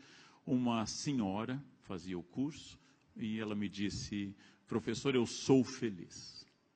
Fazendo o papel socrático de maiêutica, de questionar para encontrar uma verdade maior, ou que a própria pessoa tivesse consciência, perguntei, como você sabe que você é feliz? Qual é o ponto que lhe dá a referência que você é feliz? E ela deu uma resposta sapientíssima, e ela me disse, é que eu já fui infeliz, e hoje eu sou feliz. Talvez seja a única resposta possível. Eu hoje, aos 55, sou profundamente mais feliz do que eu era aos 18 anos. Quando era um rapaz de cabelo loiro, liso, ao vento, usava Neutrox, né? No cabelo. Acho que não existe mais, né? creme rinse Neutrox, tampa vermelha. Quando andava pela rua, era macérrimo. E naquela ocasião, não precisava de óculos para ler e assim por diante. Eu era mais cheio da moldura da felicidade. Mas, como diz Drummond, e eu acato inteiramente, amor é para pessoas maduras. O amor nunca é para gente muito jovem. A paixão é jovem. O amor é específico, como diz Drummond, um privilégio para gente madura.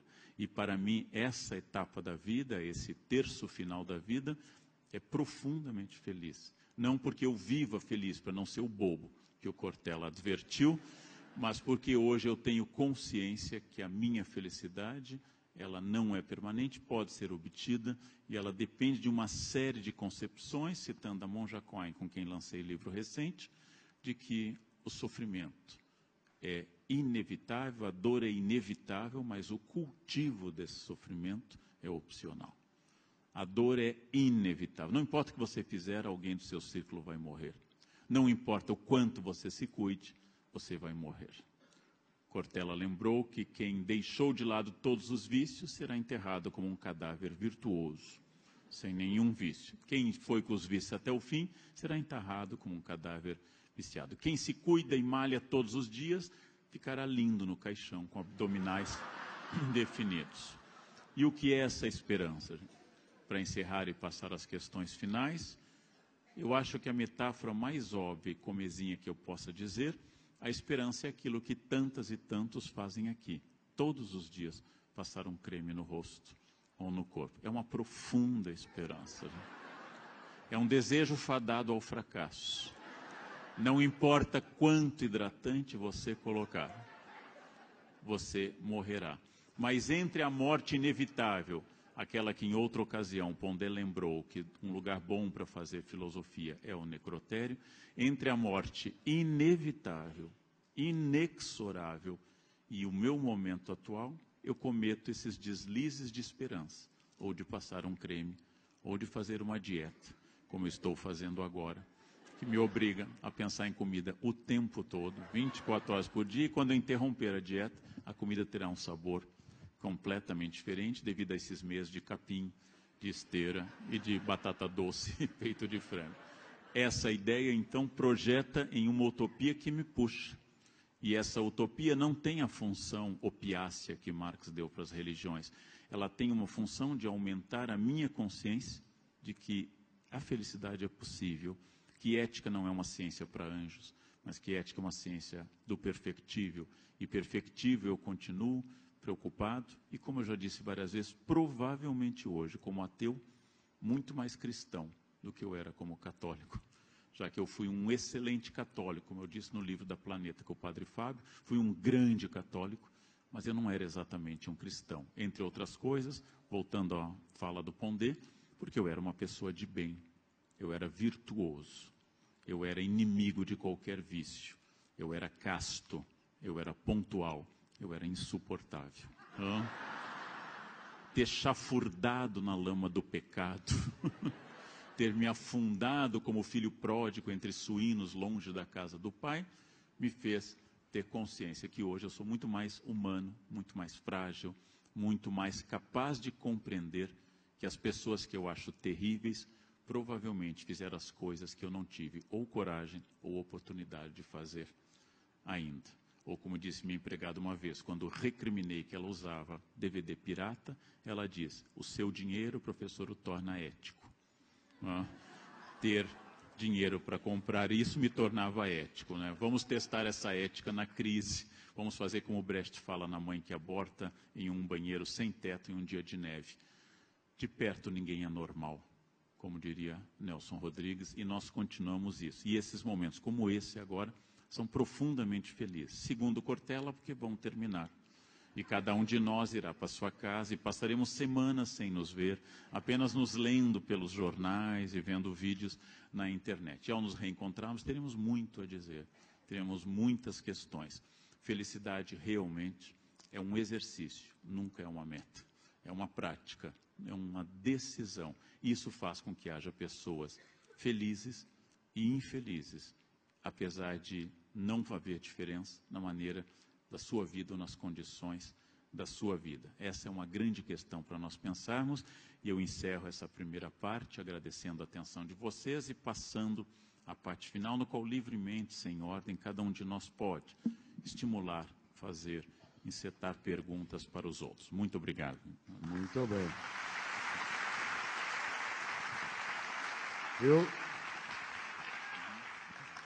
Eu tenho uma questão para o Pondé, que já tratei com ele de outros modos, mas sempre aprendendo.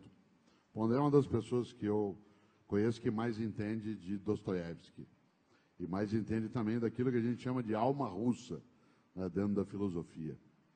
Há um certo estereótipo, né, Pondé, de que a alma russa é uma alma triste, é uma alma da tragédia. Você vê desde Tolstói, com o desespero dele quase obcecado, né, por uma religião salvacionista, quase messiânica, até aquilo que Dostoiévski escreveu, tudo aquilo que foi construído, né, dentro dos grandes russos, no sentido mais amplo da palavra, não apenas quem nasceu, né, na Rússia. E nós, às vezes, identificamos um ethos brasileiro, né, como sendo uma alma mais feliz. Alguns diriam mais ingênua, outros menos conscientes. Você acha que existe a possibilidade de uma identidade nacional, onde a tristeza ela seja um combustível, né, para a vida e para a explicação da vida, como é o caso, por exemplo, da própria literatura? Você pega o Capote, né, o conto, você olha aquilo, você vê as coisas de Gogol e de outros autores falando, é o desespero completo. Essa atração pelo desespero, quase mórbida, né, ela é uma condição cultural, diríamos, mas você tem ideia de qual seria a fonte da alma russa? De fato, eu dedico um tempo à literatura russa, especificamente Dostoiévski e Tolstói, né? Já li bastante Tchekhov também, e em algum momento vou me dedicar a um texto de Fôlegos da relação entre literatura e desespero. Mas a primeira coisa que eu queria dizer é o seguinte: infelizmente, eu tenho uma notícia para te dar que, sobre o Baldo, poucos anos antes dele vir a falecer, nós enchemos a cara de uísque, eu e ele. Passamos uma noite bebendo, fumando, comendo e falando, vou falar em francês para ficar claro, merda a noite inteira. Certo? Então, assim, ele não morreu tão saudável assim como se pensa por aí. Me lembra, inclusive, foi na verdade quase 2 dias, me lembra, inclusive, uma passagem do filme recente do Churchill, em que ele está conversando com o rei, e o filme mostra ele tomando uísque no café da manhã e tal, e o rei pergunta para ele, mas me explique, como que o senhor consegue beber tanto? E ele responde, practice. Quer dizer, e como dizia o velho Aristóteles, virtude é uma ciência, a ética é uma ciência prática. Quanto você mais pratica, mais você fica capaz naquilo. Eu começaria a te responder sobre a Rússia, assim, primeiro, é interessante porque alguns russos que conhecem, que vêm ao Brasil, trabalham aqui ou moram aqui, repetem com uma certa constância a ideia de que nós somos os russos dos trópicos e eles são os brasileiros do Polo Norte, quase. Onde haveria essa semelhança? A Rússia, a literatura russa, sem dúvida nenhuma, a grande literatura, que retrata principalmente o século XIX, e retrata uma desigualdade social monstruosa, e tem um fato específico, que é a construção de Petersburgo, né, pelo Pedro o Grande, e essa construção, para ser a cidade europeia por excelência, que até hoje na Rússia, agora muita gente vai à Rússia, mas assim, por causa da Copa, mas você tem uma Rússia de Moscou e uma Rússia de Petersburgo. A Rússia de Moscou, você pode escutar uma jovem dizer que 2 rapazes não devem se beijar na rua, porque a lei proíbe casamento gay, e se eles apanharem, é problema deles. Em Petersburgo, você pode ver 2 rapazes, de repente, de mão dada na rua. Só para mostrar os contrastes. E esses contrastes, seja de classe social, seja esses contrastes de uma parte da alma russa, que sempre quis permanecer no âmbito de uma Rússia agrária, aristocrática, que se vê como uma nação quase impermeável ao niilismo europeu. Isso até hoje está presente na Rússia. A ideia de que existe o niilismo europeu, uma destruição dos valores, e que a Rússia ela é impermeável porque ela não é a Europa e nem é a Ásia, ela é a Rússia. Uma compreensão muito comum na teologia russa, que eu acho que ajuda a entender isso também, é o fato de que na Rússia, os russos ou eles são santos ou eles são pecadores. Não tem nada no meio. Você nunca é uma pessoa mais ou menos. E quando eu digo isso, é não necessariamente na totalidade da vida. Você tem momentos em que você é profundamente pecador e momentos em que você atinge uma enorme experiência mística de contato direto com Deus. A teologia russa, ela é muito pouco especulativa, muito pouco sistemática e muito experiencial. Então, assim, todas as tentativas de explicar da onde vem a literatura russa, e há momentos de... No caso do Tolstói, o Tolstói era uma pessoa talvez profundamente infeliz pessoalmente. Dostoiévski provavelmente era muito mais feliz pessoalmente, apesar de ter sido pobre a vida inteira, e ter gastado dinheiro em jogo e mulher a vida inteira, e ter fugido de credores. E Tolstói ter sido um conde, que teve uma vida extremamente estável. Na obra do Tolstói, você não encontra redenção. No último romance, Ressurreição, não é propriamente uma redenção, é uma autoimposição de abandono da condição de vida. No Dostoiévski, você encontra a redenção, Minsky, o príncipe Minsky, Sônia, no Crime e Castigo, você tem exemplos. O Sonho do Homem Ridículo é profundamente redentor. Então, com isso que eu quero dizer é o seguinte: a ideia de que a alma russa é uma alma essencialmente triste, ela não corresponde à realidade dos fatos. A Rússia, na verdade, é um país em que você experimenta momentos, talvez na literatura russa, a cena em que a condessa Natasha Rostova vai à casa do seu tio, que também é conde, que vive com uma mulher que é uma serva, mas que ele ama, e a Natasha começa a dançar, e ela tinha sido educada em francês, como toda aristocrata do 19, para provar que era culto, né? E ela, de repente, começa a dançar uma dança russa, que só as servas sabiam dançar. Então, a ideia de que os russos são tristes não é, na verdade, uma realidade do ponto de vista da Rússia. A Rússia é um país extremamente passional, inclusive isso dificulta a relação com a democracia, que é um regime protestante, de contenção, no sentido tanto de amadurecimento, enorme contenção. A democracia exige de você uma enorme contenção, e essa característica passional russa dificulta a relação com a democracia, seguramente. Agora, não há dúvida que parte daquilo que a gente vê na obra do Tchekhov, por exemplo, você vê uma obra da demolição da aristocracia rural russa pela mão dos burgueses, que alguns, inclusive, tinham sido servos libertos, que depois enriqueceram. Então, você tem aí uma certa sociologia em que a literatura russa mostra grandes expectativas religiosas contrapostas a uma realidade extremamente violenta, extremamente sofrida e pobre para muita gente. Mas do ponto de vista cotidiano, por isso que eu comecei falando dos russos que nos comparam a eles.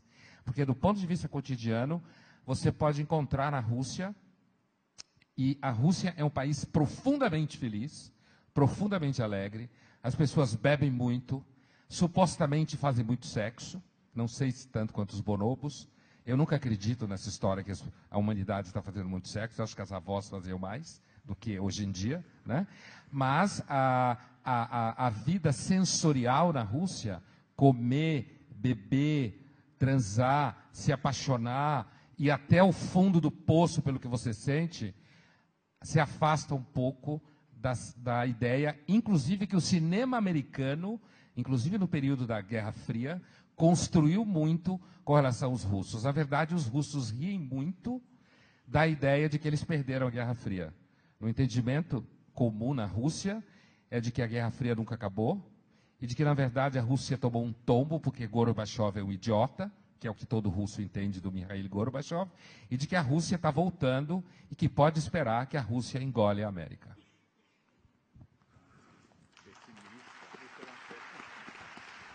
A Rússia é do cacete.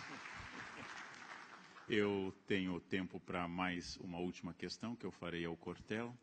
E tomando um ponto que já foi dito aqui, ao contrário da média dos filósofos e dos intelectuais, que à medida que avançam no conhecimento, vão perdendo a relação com a sua fé de um Deus pessoal ou de um Deus cultivado na família, o Cortella permaneceu como um homem de fé, como grandes amigos filósofos meus, como Giacoia, como Franklin Leopoldo Silva, filósofos de primeira linha e absolutamente católicos, e frequentadores de missa, de confissão, e assim por diante.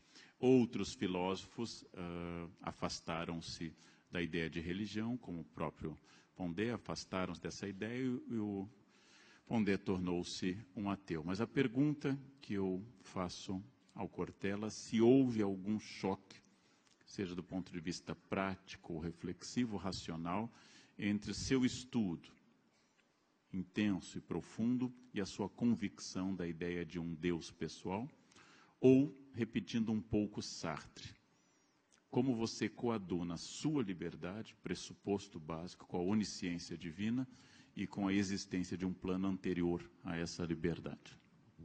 Interessante porque muitas vezes as pessoas dizem, você é católico? Eu digo, já o fui.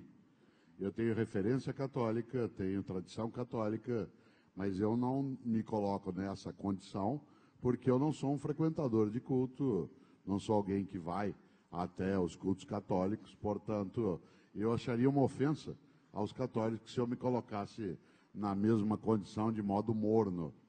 Outra coisa é perguntar se eu sou uma pessoa que tem religiosidade. E eu a tenho em larga escala.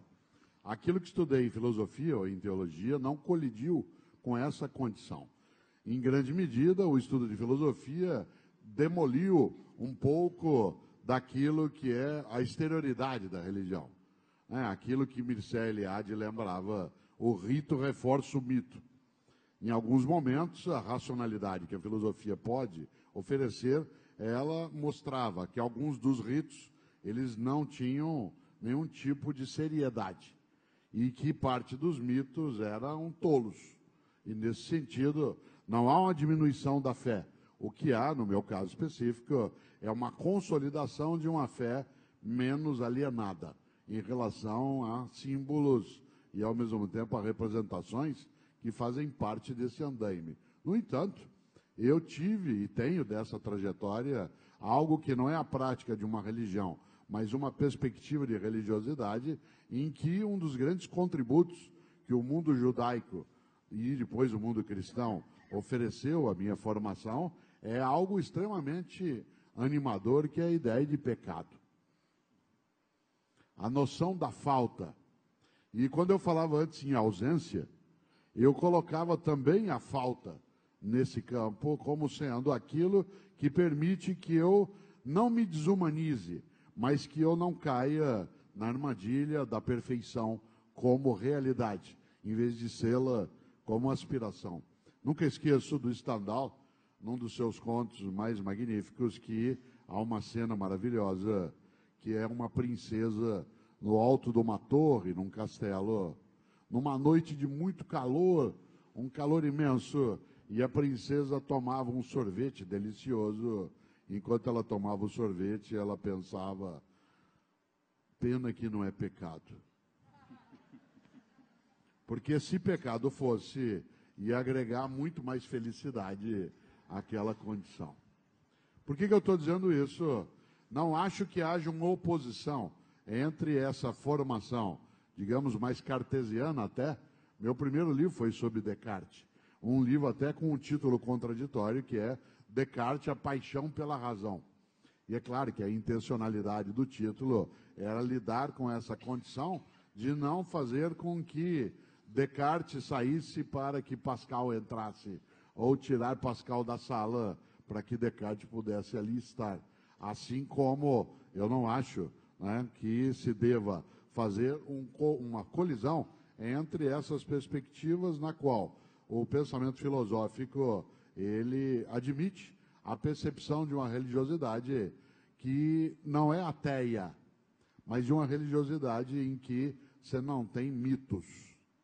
Você tem crenças em forças que não necessariamente são de natureza constitutivamente mitológica. Quando alguém me pergunta sobre, por exemplo, Deus, eu digo, Deus é uma palavra que não é unívoca, tem que aparecer entre aspas. Né? E essa ideia de uma polissemia da expressão, no entanto, ao contrário, né, de algumas situações, a minha capacidade de identificar, né, a força da vida em relação àquilo que é algo que eu desconheço, um mistério no qual eu participo e que não domino, mas que eu não quero dele me ausentar, talvez, e aí eu concluo, me aproxime de Manuel de Barros, um homem que morreu com quase 100 anos de idade, e ele com mais de 90, alguém olhava e dizia, como é que o senhor se sente aos 94 anos? Ele dizia, eu não estou indo em direção ao fim, eu estou indo em direção às origens. Eu acho que eu estou indo em direção às origens. Essas origens podem ser mitificadas, construídas de um modo infantil, ou elas podem ser entendidas como uma fonte, e aí sim, de verdade, fecho, que não é uma fonte de inteligência, mas é uma fonte de vitalidade. E, nesse sentido, para mim, a filosofia, a ela não se opõe. E eu tenho absoluta certeza que, lá de onde eu estiver, no alto, olharei vocês dois, sedentos, e, claro, desesperados, né, para a aproximação de novo. Se eu puder escolher umas pessoas comigo, vai estar bom. Pergunta? Não tem tempo para pergunta não, mais? Porque perdi a pergunta. Porque o tempo urge e ruge, mas você viu que é uma educação alemã, né? Em primeiro lugar, gente, é muito importante agradecer a quem teve a ideia, promoveu, teve esforço, que é a editora Planeta, a esse teatro que já acolheu outras iniciativas da Planeta, um teatro tão bonito e tão bom de estar aqui. Agradecer aos meus colegas e dizer, sem nenhuma retórica e plenamente sincero, que eu aprendo muito escutando e lendo a ambos. Aprendo muitas vezes as ideias que eu quero desenvolver ou que vêm de encontro e às vezes ao encontro daquilo que eu acredito. É muito bom ter amigos inteligentes, é muito bom ter amigos que compartilham generosamente essa inteligência, é um privilégio. Pessoas que adicionam, como recomenda Baltasar Gracian, jesuíta do 17, que adicionam à sua vida algo e não que subtraem algo da sua vida. Tenho que fazer um alô especial e sincero àqueles que não conseguiram entrar, né, que a força esteja com vocês. Né? Parabéns. Quem está aí fora, né, sintam-se abraçados também. E, por fim, também o importante, vocês que chegaram cedo, que estabeleceram alguma forma de sacrifício, tomaram uma escolha. Nós somos inteiramente livres, segundo algumas filosofias, mas a minha diz isso, inteiramente livres para essa escolha. Vocês optaram em estar em uma noite de terça-feira em um teatro para ver 3 professores falando. Outras pessoas optaram por ver televisão, outras optaram por beber, outras optaram por dormir. Vamos imaginar daqui a um ano o que terá mudado na vida de vocês e das pessoas que dormiram ou beberam. E vocês vão ver que a escolha por aprender, concordando ou discordando, é uma escolha sábia sempre, né? Com prazer, com alegria, como foi visível nas manifestações de vocês, que houve prazer e houve alegria, e conhecimento para mim só pode ser um conhecimento alegre, conhecimento que introduz a felicidade. Então, a lição minha dessa noite é que, de fato, saber, consciência, conhecimento aumentam a felicidade, aumenta a capacidade de ser receptivo à felicidade, consciência, como enfatizou Cortella, coragem, como enfatizou Pondé, alegria de estar aqui com vocês e que a gente compartilhou, mesmo que vocês estivessem em um ponto e nós em outros, que vocês levem essa tripla possibilidade, concordando com o que nós dissemos ou com o que cada um disse, discordando, ou simplesmente se afastando ou adaptando, que vocês são pessoas que pensam, são capazes de selecionar conhecimento, são capazes de produzir esse conhecimento e saber que, por mais sábio que seja alguém que diga algo a vocês, essa pessoa não tem a menor ideia de quem seja vocês. Então, funciona muito como a mãe que tem um filho e tem que ouvir a experiência da mãe dela, da sogra, das outras mães, e deve ouvir a todos, mas deve saber que nem sua mãe, nem sua sogra, nem suas irmãs tiveram a experiência de ter o seu filho. Ela é única e ela é irrepetível. Eu posso ter lido muito, Cortella pode ter lido muito, Pondé pode ter lido muito, viajado pelo mundo. Nenhum de nós sabe onde está o seu joanete, onde está o seu problema, onde está a sua percepção. A primeira noção de filosofia, especialmente na apologia de Sócrates, especialmente no que é a iluminação do Kant, é: pensem livremente, pensem sem barreiras, pensem com alegria, transformem-se a partir desse pensamento, não aceitem nada que não seja essa libertação, rompam com o discurso da servidão voluntária, Etienne de la Boétie, produzam a vida a partir da sua concepção, porque o grande direito que nós três aqui temos, e vocês têm, é errar por nós mesmos. Ninguém precisa de auxílio para errar. É um direito fundamental errar por nós mesmos, afundarmos no erro e poder pensar. Esse é um direito absolutamente inerente. Locke não o identificou com os direitos constitutivos do homem, mas eu acredito nisso. Deixe-me errar sozinho, deixe-me pensar sozinho, a partir de tudo que os outros dizem, deixem-me ser, porque não existe nada pior do que alguém que lança a mão sobre você e quer que você seja o sonho de outra pessoa. A vida é muito curta para isso. E com isso, encerrando na minha função de organizador, agradecer muito a presença de vocês. Gente, muito boa noite pela presença de todos nesse teatro nessa noite. Muito obrigado.